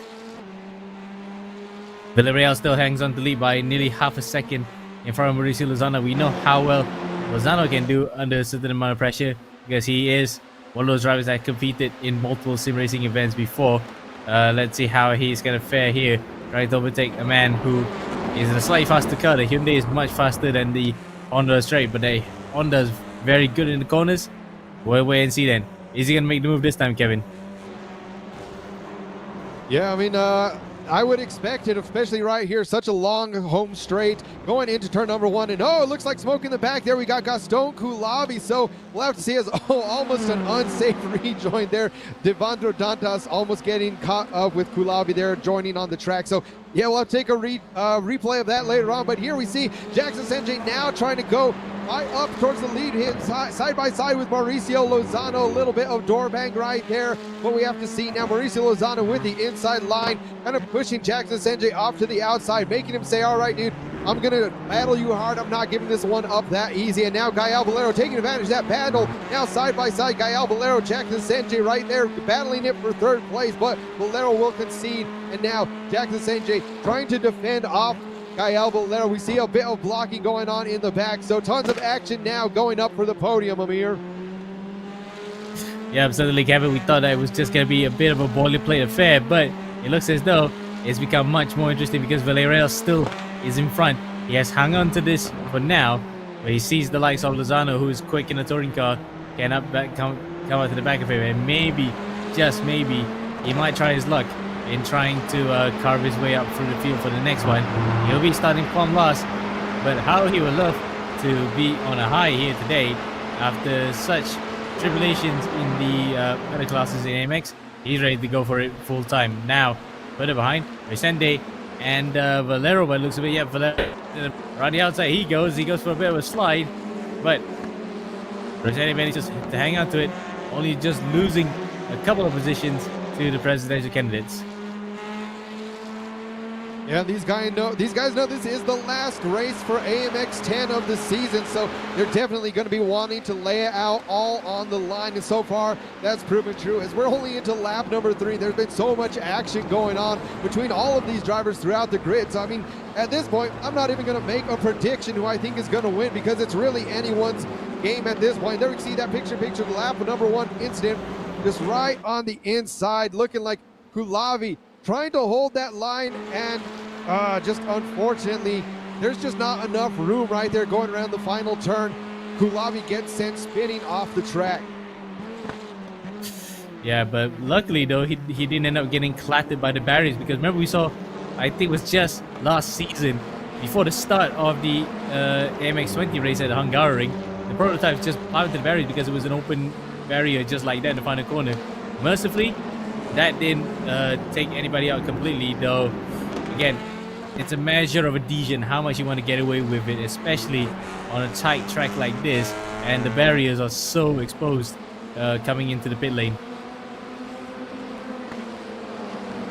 Yeah, I mean, yeah, that could have definitely ended up a lot worse than it was. So luckily for those guys, they ended up surviving. However, Koulavi has his work cut out for him. He's still going to be battling it out with Avandro Dantas back there in the pack. But right now, still, we are 4 laps into this thing, almost halfway through. Diego Villarreal doing a great job. Like I said, him and Mauricio Lozano, I think these guys have to be very opportunistic with their passes out here today. And now knowing that Gael Valero is right behind him, I would expect Gael Valero, he has the pace to be able to overtake both of these guys, but still an amazing job so far from the both of them. I don't think Lozano and Villarreal are really battling it out too hard. I think both of them want to say, you know what, I think a good thing would be come out here for the finale, end up on the podium for both of them, and that would be just an absolute amazing thing. I think Villarreal would love to come out here with the win. Of course, this may be his first AMX 10 win if he's able to hold on to it, but like we said, he has the champ lurking in the background. Yeah, certainly. And, well, we did say earlier how he would love to end it on a high here and get a proper win, but to get that, he will have to drive his absolute darndest to prevent faster guys from behind overtaking. He's done so for the most part. We're halfway through, but now he's going to have to face a real living nightmare in his eyes that Gael Valero and Juan Blainat, two fast guys in TCR, are right behind him here and will take no prisoners in trying to get the lead of the race. Yeah, so there looks like he's not going to defend against Gael Valero, kind of leaving that inside line open. He's just going to try to get out there again. We'll have to see as he's a little bit later on the brakes, but the door is wide open now for two drivers, both him and Juan Blainat there. Little bit of contact going between Juan Blainat and Diego Villarreal. So Diego Villarreal now trying to hold onto that podium position, not give it up to Juan Blainat, but looks like Blainat has just a little bit more speed now. Mauricio Lozano dropped from second down to fourth going into that final turn, a little bit wide, but back up here it is now. Gael Valero leading this race going into lap number 5. Juan Blainat in second and Diego Villarreal in third. Wow, wait, this is still going to go all the way to the end, isn't it? We're only just halfway point in this first heat. We still have one more to go, and then we'll be ending it for the day before we come back next week for the finale. It looks as though Villarreal is not giving up just yet, as Valero tries to break the toe by going left and going right and then back to the left to prevent Blainat from having a sniff of an opportunity to overtake. Yeah, absolutely. Again, we'll have to keep an eye out throughout the entire grid, not just what's going on at the front, because I know these guys are going to be battling it. Some of them that had those early on incidents, but currently as it stands, it looks like Marco Saavedra is having the fastest lap out here. I mean, we know he was going to have great pace out here, but again, it is one thing to be fast, it is another thing to pass these other guys. So we'll have to keep an eye out in the middle of the pack. But right now, Mauricio Lozano trying to gain that position back that he lost early on. Now still having to battle out with Diego Villarreal, but there is a 1 second gap between Mauricio Lozano in fourth and Marco Saavedra in fifth place. So we'll have to see. Saavedra, like I said, he has good outright pace, but will he be able to get back up onto the podium? Mir, we'll just have to wait and see. Yeah, we'll see how that will play out here. Coming up to the final corner once again, we'll be starting the final 4 laps of this intense first heat. And it looks as though it may not be just over just yet, with Villarreal now under severe pressure from Lozano coming out to the first turn. You can see that Villarreal goes very narrow, and he will try to stay that way coming out to the first turn. Can he break it in time? We saw how previously that didn't work out in favor of, I think it was Saavedra that really got outfoxed by Valero there. So it looks as though that didn't happen that time, and positions haven't changed, only for the time being. And out here, so again, expecting that rivalry once again between the SART drivers and the Delinquent drivers. These guys battling out all season long, all the previous seasons as well. So we'll have to see where these guys, but now Marco Saavedra looking to peek to the outside, trying to see if he has enough room to make that move over Mauricio Lozano. But Lozano, our only Mexican driver on the field, doing a great job of still keeping Saavedra at bay. Saavedra knows from earlier on, all right, if he tries to be too aggressive and force a move where there isn't something, sometimes that's worked out, but a lot of the times it is not. So I think right now he knows he has the pace. He's just waiting, as there's still about 3.5 laps left to go out here in heat number 1. Again, that podium is so close that he can taste it. But here we go, because Mauricio Lozano getting sandwiched between Saavedra and Villarreal as well. A 2-second gap between Juan Blainat and Gael Valero, between Juan Blainat in second and Diego Villarreal in third place. Gael Valero and Juan Blainat, those two starting to walk away from the rest of the pack. Yeah, by about a couple of tenths here and there, but still for the likes of Saavedra, Carmo, Resende, and Chico. They're still within earshot, so it might take something monumental for the whole field to change its complexion. But for the time being, though, it's the GT class that's going to be looking very happy for these guys. Whereas the touring cars, yeah, you're not going to get a throttle on time, so you're going to have to brake in a certain specific way to prevent the car from going off. And speaking of going off, we saw Lozano then having to defend from one of the Delinte cars, and now they're both in there here, so this is going to get quite interesting. Yeah, so right there, side by side now, we got Mauricio Lozano, Marcos Saavedra. So these guys doing a great job, but they have the Delinte guys right behind them as well, getting into the mix of things here. So Marcos Saavedra having that inside line. We'll have to see, is there contact? No, they are able to keep it clean up front. But just like as soon as I say that, oh, they get tapped by one of the Delinte guys. Marcos Saavedra ends up spinning out and also taking Mauricio Lozano out with him. So those two guys battling it out, trying to get towards the front of the pack. Unfortunately, a bit of a tap there from Bruno de Carmo, and just like that, that is going to be their race out here for heat number 1, unless something happens. But it is Bruno de Carmo, Jackson Sanjay, the two Delinte teammates, going to be trying to work together right now, trying to go up front and get that podium position away from Diego Villarreal. So we'll have to see, as there's a 1.2 second gap going on there. These guys, we'll see if that follows into heat number 2, Amir. Again, we'll have to catch a replay. I'm not sure exactly what happened. It was getting really close. All 4 of those guys trying to hold on narrow space, but unfortunately, just like that, 2 guys end up sent off the field. Yeah, they got really torpedoed out of there, but it wasn't between the both of them. It's definitely one of those guys in front. We need to look back and replay if there's any of what happened in that instance. But regardless of what happened in front, the Carmo now is the fastest Brazilian ahead of Vicente, with Chico just a rears by about 3.5 tenths. Meanwhile, up in front, Valero, he hasn't dropped lane out that much, so he's doing a stellar job here of keeping the pace while not really backing off completely. Unless that happens, of course. If a connection throughput gives up, he will have to concede this one and will have to wait for another day to get a chance to win a race here. Meanwhile, here's a replay, Kevin. Yeah, absolutely. So we can see the Delinte Esports guys there trying to go to the inside. The number 10 there, Bruno de Carmo, trying to keep it as close as he can to that inside line, but it looks like there Mauricio Lozano just gets a little bit on that curve. These guys all shooting to the outside, and then they're in the mix of things. Bruno de Carmo just trying to hold it, and oh, that looks like a bit of net code there, unfortunately, just taking out Saavedra. Saavedra spinning to the right and then taking out Mauricio Lozano with him. So again, super close racing, but I think that one might just be chalked up to a racing incident.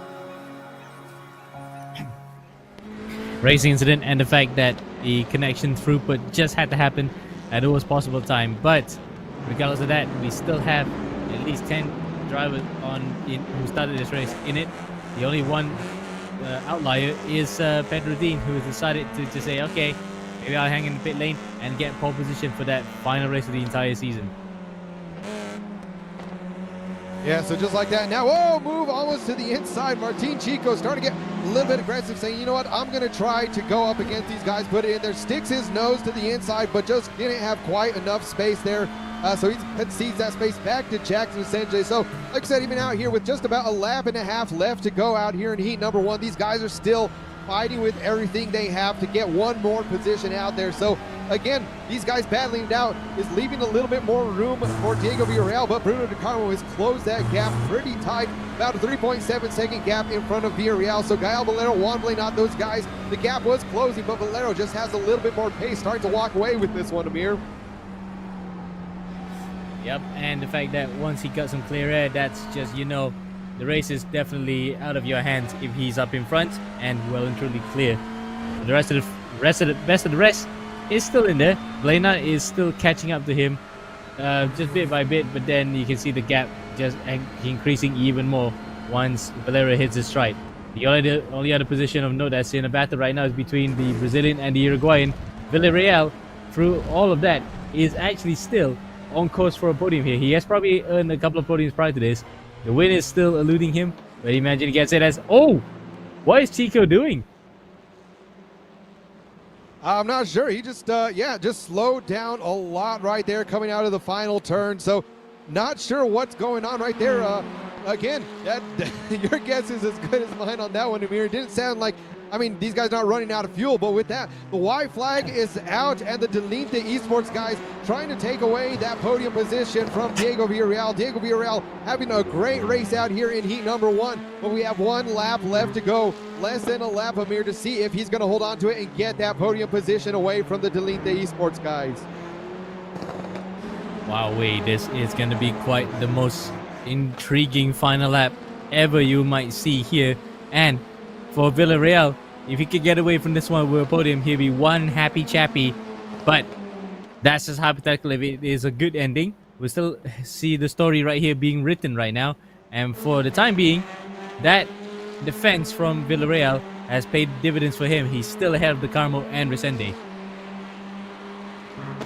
Here we go, folks. This is the battle to watch now. They have half a lap left out here at the Nürburgring. Diego Villarreal putting on the run of his life. Like we mentioned earlier, he's been getting better and better, taking full advantage of these reverse grids, been working on his defense, and you can see that it has been paying off out here. Especially, this may be the time that, hey, he's going to get up on there, get that hardware, but trying to break the draft a little bit now, sneaking to the outside, still quite a bit of the run. Again, Bruno Di Carmo going to have to pull something out here if he wants it. Whoa, it looks like Bruno Di Carmo getting a little bit squirrely right there. Not sure exactly what happened, but we have a quarter of the lap. Amir, this is going to come down to the line. I think this is going to come down to who gets the best run out of this last couple of corners. And there we see it now, looking to make the move side by side, trying to go out to the outside. Diego Villarreal having that inside line now, going through the chicane. Oh, but then he gets a touch. He's actually been touched there by the Carmo, and the Carmo's on the inside. Can he hang around the outside here? So we can see the race winner, but Gal Valero comes through with Blena in second. Villarreal hangs around the outside. The Carmo doesn't block it. It's going to be a drag race to the line. Can Villarreal get a podium here? Across the line, he might take it. He does, by just 0.004 of a second.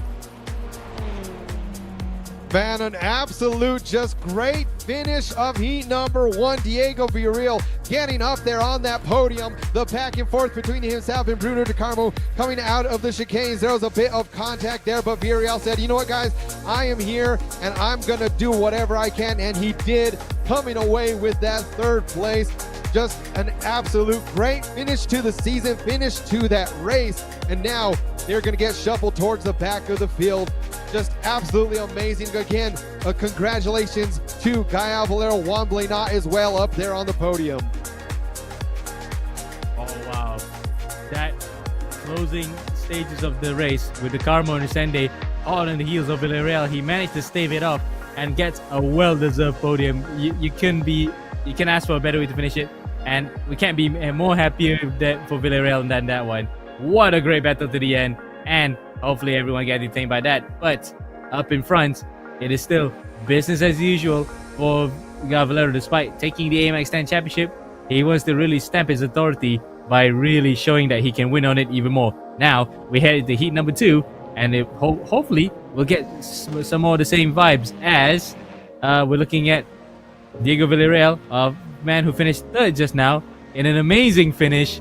We will get to see more of this. Here we go then. A second stab at the race here in the Nürburgring to go underway for the final time today. Yeah, so just like that, our driver's heading off, and we'll have to see who's going to come out here. Will Gael Valero continue the dominance? Is he going to really stamp his name? He's already done in the championship, but he wants those back-to-back wins out here at the Nürburgring. Now going nearly 3 wide out here, so these guys already elbows out. We'll have to see him here. Things may be getting a bit dangerous. These guys are back, and just like I say, that a spin off to the side.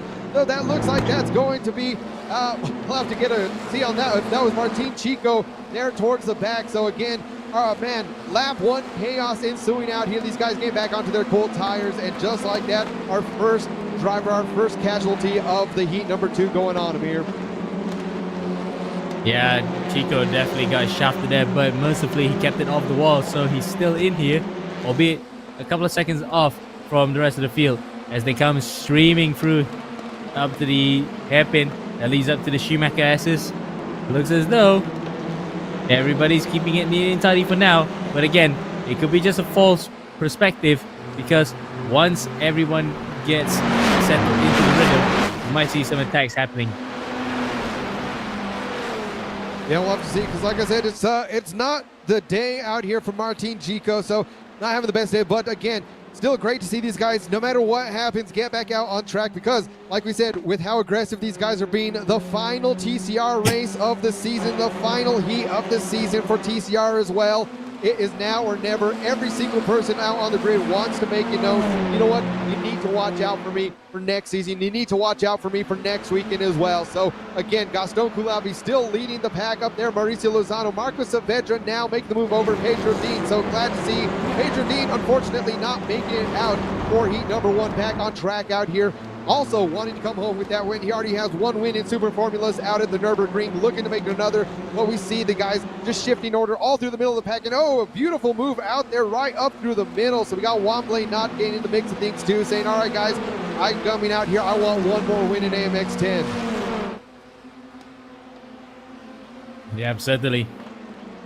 Saavedra also wants to add to his tally as we come out to the first turn again. Oh, it looks as though that might be Resende just hanging on to it. I thought he was going to lose control and just whack the field, but he managed to get it stopped in time.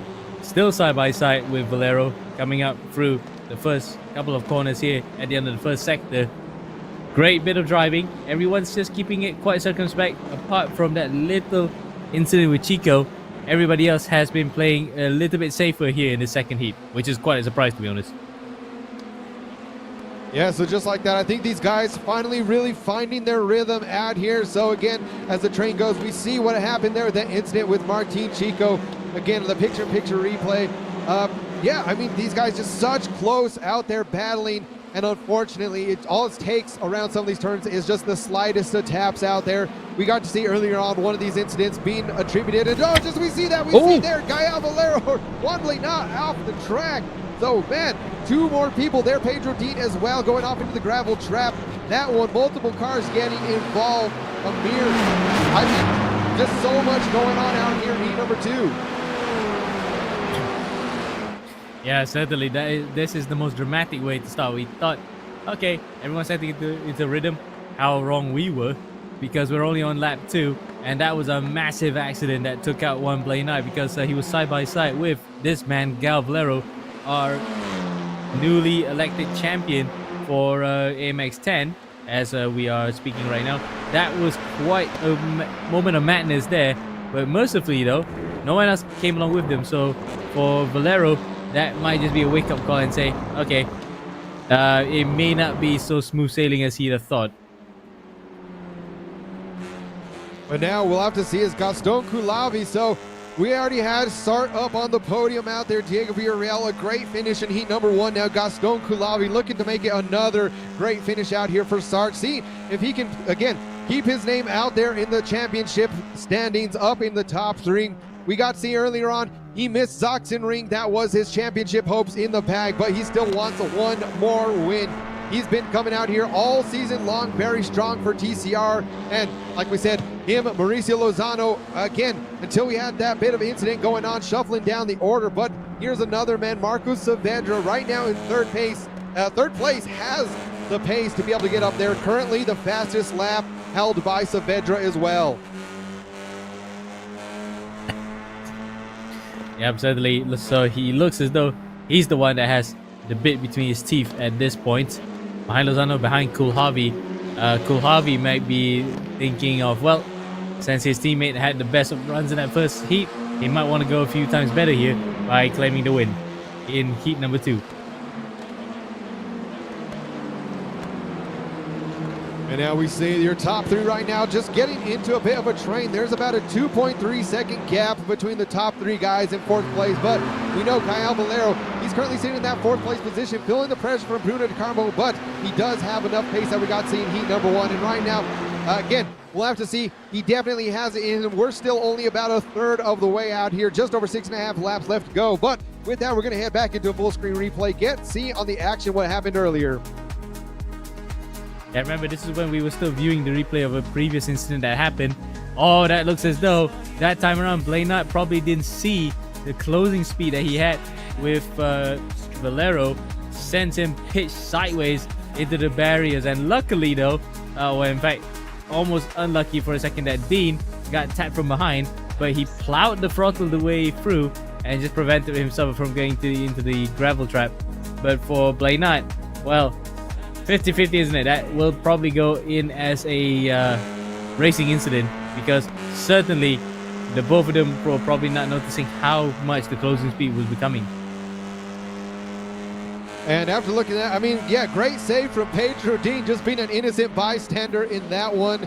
And I think we've already seen that multiple times this season, just Pedro Dean doing an excellent job. And oh, there, it looks like a little bit of a lock up there from Marcos Saavedra in third. But back to what I was saying, yeah, Pedro Dean, I mean, that man could get a job out here as a stunt driver. The amount of saves that we've seen him, we've had this before in previous seasons too, of just Pedro Dean having just some of the worst luck out here, being caught up in some of these just as an innocent bystander, some of these incidents. So definitely great job from Pedro Dean being able to save. He did go off into the gravel trap, but is back on and currently P9. So yeah, he's going to try to take that position away from Martin Chico, but right now still the battle up top, the battle for the lead ensuing. Marcos Saavedra again trying to get the move done over Mauricio Lozano, but with these guys, if they keep battling it out, Gaston Kulabi trying to just set fast laps to be able to hold on to that first place position. However, Gael Valero already dropping that to a 2-second gap between himself and third place, so expect Gael Valero to get into the mix of things within the next few laps.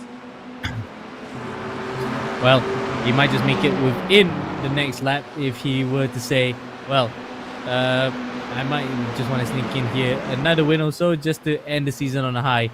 But the way that this is happening right now between Lozano and Saavedra, there goes Saavedra on the inside through turn number 10 and makes it stick beautifully to take it away from his fellow countryman. And he really, from his fellow championship rival. Lozano then on his way here. Yeah, so right there, just once again, that is what absolutely happens when you have pace and you wait to be patient, trying to send it in just at the perfect time. And now Marcos Saavedra on the hunt for Gaston Kulabi, trying to take this win away from him and get cemented up there as another race winner in AMX. So like I said, I mean, what we're seeing on track today, Amir, I cannot wait to see what these guys have in store for us when we come to AMX 15 Championship next weekend.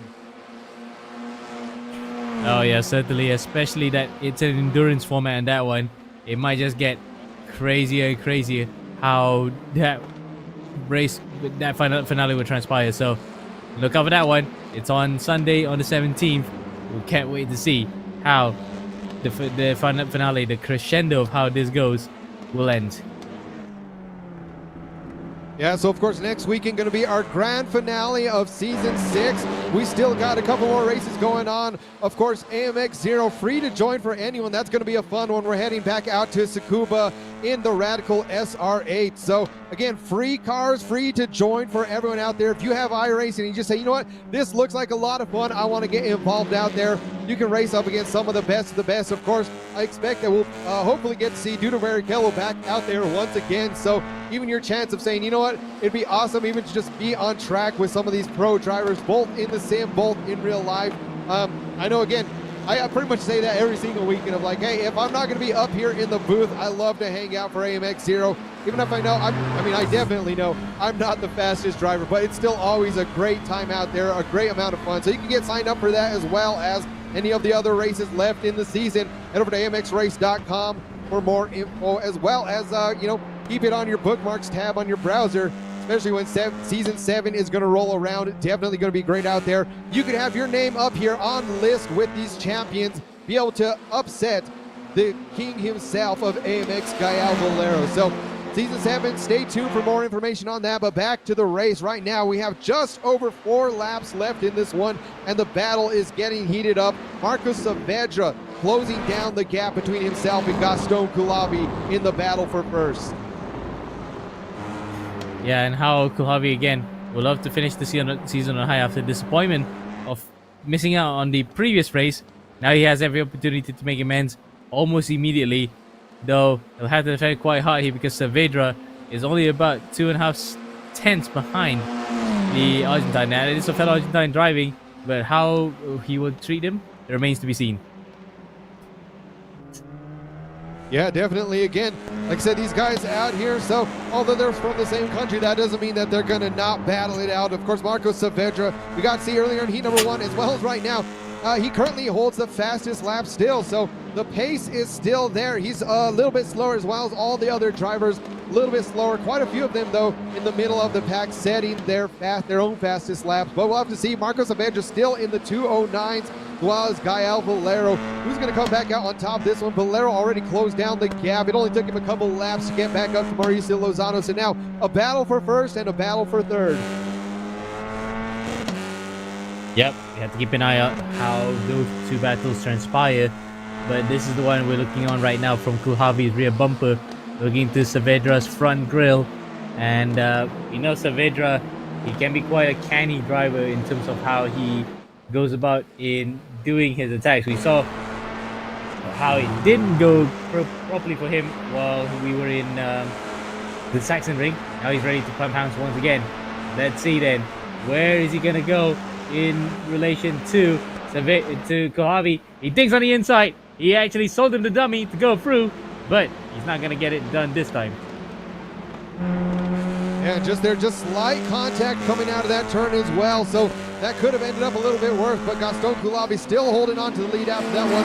I see the battle going on side by side between Lozano and Valero, so Valero trying to get a hold of that third place position. It looks like he will, just able to slot right in front of Mauricio Lozano. So now Gael Valero on the hunt, only a 1 second gap between him and the leader. So Amir, looks like we're going to have a three-way battle going on for the lead very soon.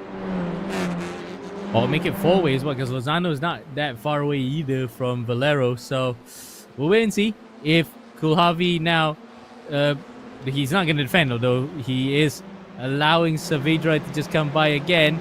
If they continue to go at the hammer and tongs, it might allow Valero to be back in play. Yeah, an interesting move right there. Very surprised that he wasn't going for that line, but there we can see trying to get the switchback. Not quite enough room going through that hairpin. Is right here we have this longer left-hander. So again, not sure exactly what the play was on that from Koulabi, but nonetheless, still, he's trying to hold on to that because, yeah, they both know, like you mentioned, Amir, they have Gael Valero right behind them. So maybe they might have to work together a little bit if either of them want to have a chance at the win. They got to see what happened in heat number one. Gael Valero just absolutely blazing through there. Now we can see through sector one, Gael Valero quicker than the both of them. By about 2/10 in front of Saavedra, while Kulhavi isn't making any ground because he can tell in terms of pace, he is just second fiddle to Saavedra in this one. Waiting to see what Valero has in mind right now. He knows full well that Saavedra, if he can get away, he would do it to just inch himself up in front. With Valero just only also 0.4 of a second behind Kulhavi. Kulhavi almost immediately throws in a block just to do a bit of a dress rehearsal for the actual battle if it was to come. Yeah, definitely so. Again, I mean, I always just at a loss of words for some of these guys because I try to call it, see if what we can expect to happen, but then every time I say it, the unexpected happens. So we'll see. But Gael Valero definitely has a great chance to further cement his name in AMX history out here. Come down with another one, but he's going to have to get past both Koulabi and Marco Saavedra. So, like they say, Amir, it is one thing to catch a driver, it is another thing to pass them. But Gael Valero definitely putting the pressure onto Koulabi right now as we have just over 2 laps to go out here. Heat number 2, the grand finale of our TCR World Tour has come to this. Gael Valero already securing the championship, but he's wanting to get one last win in this TCR car today, and we definitely know he has the pace to do it, but so does Marco Saavedra. So Saavedra still the fastest lap, getting that clean air. This might be dangerous for the 2 drivers behind him. Yep, and it will be feeling a bit more ominous if Saavedra manages to break Kulhavi's resolve and allowing the drivers behind him to just attack. So pressure's on then. If Kulhavi didn't get the best of sectors here, he will be starting to see that blue, white and red car disappearing ever so slightly into the horizon. Here we go, folks. Right now, about 1.5 laps roughly left in this race out here. Lap number 8 of 9 out of the Nürburgring in heat number 2. Marco Saavedra, I mean, these guys still, Gaston Koulabi, he is no slouch. He's still holding it down to about half a second gap between himself and Saavedra. So yeah, three-way battle. They have all since secured roughly 1.5 seconds over Mauricio Lozano. So Lozano starting to fall out of this pack. It was roughly a four-way battle from the lead, now dropping back a little bit to a three-way battle. So Amir, I mean, it's still anyone's game up front of the top three of these drivers. The two Argentinian drivers in the Honda, Gael Valero, the lone Frenchman out here in the Hyundai. We'll have to see, though. Again, two very different vehicles, but it all comes down to skill at the end of the day. And of course, it helps that a bit of luck's on the way. Yeah, we can quote that Lando comment all day long, but it really does show that, yes, the skill does come into play, but a bit of luck as well, especially when you conduct your business, can help you in a very big way. Right now, Cool Harvey is just banking on whether or not Valero will try it. He is trying, but no way through just yet. And Saavedra will be loving this because he is now going to be able to plan his escape up in front as we enter the final lap of the entire season for AMX 10. But just like that, this one, Marco Saavedra going to have a perfect lap out here if he wants to hold on to the win, because he has these two guys right behind him. But folks, the white flag is out. The final white flag for the AMX 10 season is out, and it's Marco Saavedra leading the pack, followed by Gaston Coulavi and Gael Valero. He's still on the podium. He got a win in heat number 1, but he's wanting to do whatever he can. So like I said, Saavedra needs the perfect lap out here to stay in the win. Gaston Coulavi still defending strong against Gael Valero. This may be very close, coming down to the line once again. It came down to the line for third place out there last heat between Diego Villarreal, and now in heat number 2, we may see the same thing for second place. Yep, and well, that time around we saw how Villarreal was just able to hang it around the outside, and credit to where credit's due. Bruno De Carmo could have easily just let the car step out and push him onto the gravel trap, but he kept it clean, kept it narrow, and then just had a great finish towards the end. Now we might see a similar situation here with Coulthard trying to fend off Valero. We know Valero how fast he can be if he gets a bit of a sniff, whereas Saavedra up in front is already trying to sniff the home run and get it to the start finish straight. Here we go, folks. Less than half a lap out here left. Nürburgring. Marco Saavedra still over half a second. The battle that we're following still Gaston Coulavi, Gael Valero. Again, there's only a few key places that he can get this done. One of those possibly being going through the chicanes as well as going out of the final turn. So this is really going to see who has the pace out here, who has the momentum kept with these two battling it out.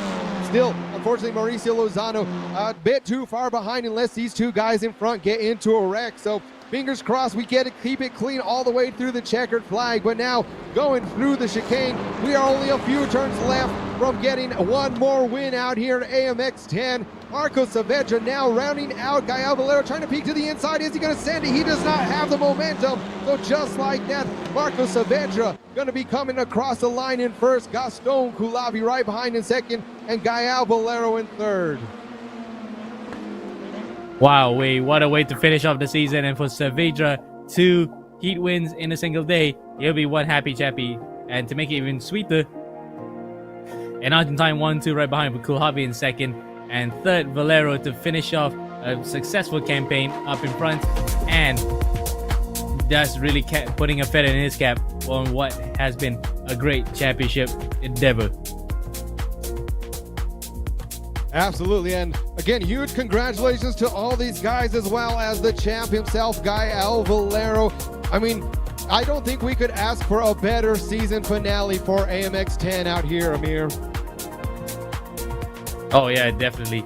I mean, would have loved to have had the photo finish just like we saw with Villarreal, but regardless, this was still a fantastic way to end it, and can't wait to see who we can have on board to talk and just get a few words out of them. Or maybe we're actually a bit short today, are we?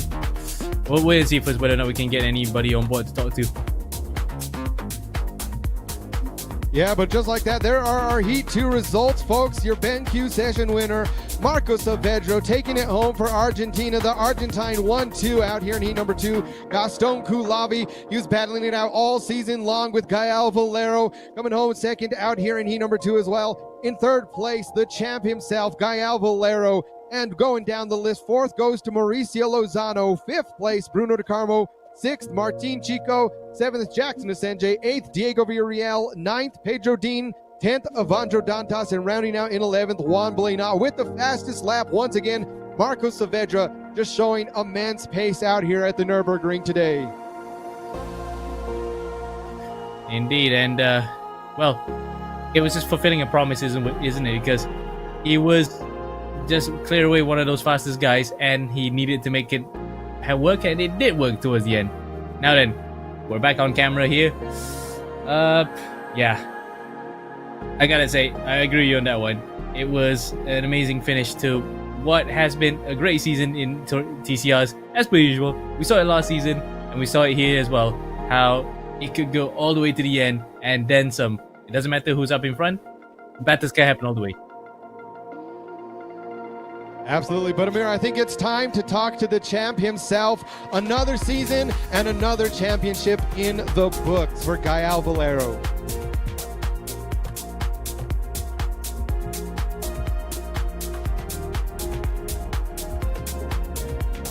And indeed, it has been quite a season as well.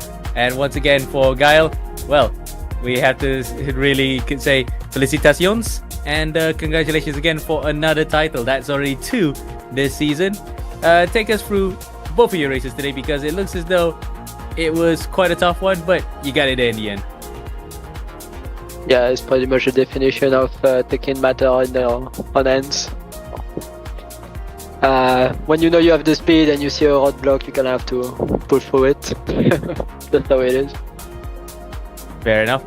But okay, so we go back to the Sachsenring one.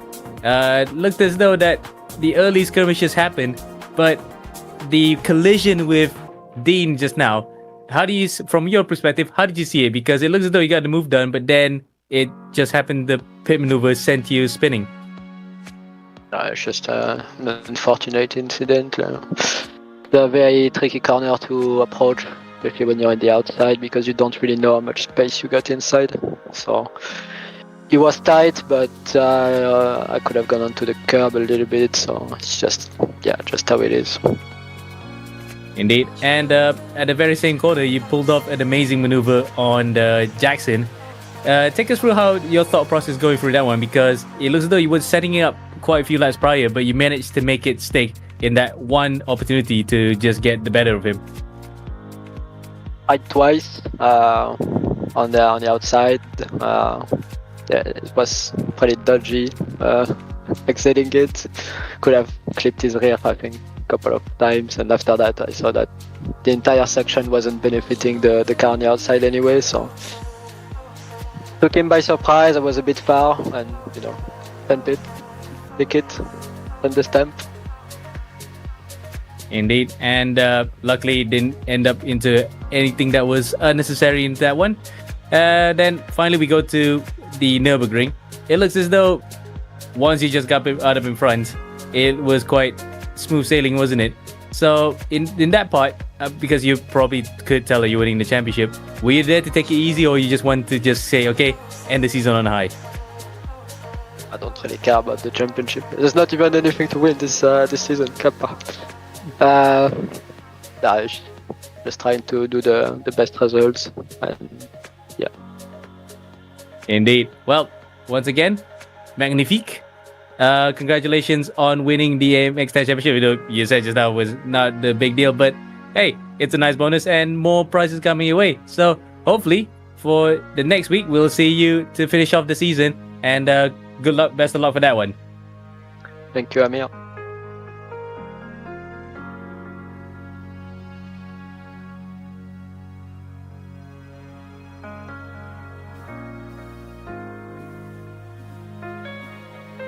So, I gotta love the response from Gael. I think anytime that we see him out there in the interview room, again, he says, I come out here, I race, I win, no big deal. Another championship in the books, no big deal. So, I mean, but that's really the reason why he's came out here and won another championship.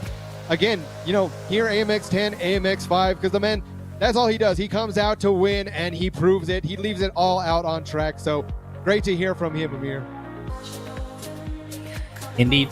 it's almost a bit difficult to get the most out of him because he looks as though like, oh, it's just business as usual. He just wants to drive and, you know, get his stock up and really just continue driving. So it's in a way a bit like Kimi, but just more monotonously successful compared to Kimi. He just had a high point a couple of times and after that tailed off. This one, he's there week in, week out, just banging in the performances. Definitely. But like I said, so everyone out there, make sure to follow all of our social medias, get the updates, replays, everything out there, as well as head over to amxrace.com. We got plenty still left in the season. AMX 0, free to join for everyone. We'd love to see you out there for our grand finale weekend next weekend, as well as AMX 5 and to crown our AMX 15 champion next weekend as well. So things got a little bit heated up out here for some of the heats. Definitely, I expect that to carry over to next weekend, Amir. Yeah, definitely. And it's just a big bash, isn't it? Because hopefully we get a big grid for that one just to say, yep, it's the best way to finish it. It's like a party, end of season feel. Just go all out for the heck of it. And I mean, if anything, today, I hope today was a great preview of what is to come. Of course, a little bit different racing format out here. You know, it's just the classic AMX 2020, that 20-minute qualifying, 20-minute heat 1, 20-minute heat 2. But going into next weekend, that's really what has been, I'd say, one of the biggest deciding factor in the races. I know it was last weekend for AMX 15. These guys, when they take their pit stops, that has been one of the biggest things, of course, outside of just being fast. But we got to see last week Juan Blenat, Toby Soriano, Gael Valero, plenty of these opportune moments that really we didn't know who it was going to come down to at the end of the day. And at the end of the day, we knew that, hey, it was going to be a close, tight race for the championship, and it's still going all the way into the very last week. And so that's what we love to see out here. I know the last couple of seasons for the grand finale, it's pretty much been decided on the penultimate weekend, but next weekend, AMX 15, I know, I can't wait for that one. Yeah, certainly. I mean, we're still about a week away from that happening, and we just cannot help but anticipate that it might be the creme de la creme, the best way to finish it off, and it will be a car and track combo that typifies perfectly how to end the season. We know that circuit is the place that where champions are crowned, and certainly that will be the best way to finish it off. Yeah, and I mean, speaking of that, again, AMX 0, we're going to be out in the Radical SR8, so that's one of those vehicles that is included in iRacing. And then for the AMX 5 Grand Finale, the GTE cars out at Interlagos, and then finally, next Sunday, GT3 to round out the AMX 15 Championship out at Suzuka. So, Amir, a great place to end a championship out in Suzuka. Yeah, I mean, there's no other way to put it. We can't wait for next week's batch of races, and hopefully we get to see everybody there and then. Absolutely, but I think that's going to do it for us today. Again, huge congratulations to Gael Valero on yet another AMX championship. Make sure everyone out there follow us on Twitch and YouTube. Stay live, get notified for next weekend's races. You're not going to want to miss this one. But again, signing off for AMX, Kevin and Amir. We will see you all next weekend.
comes from nowhere, makes you wonder if you lost control.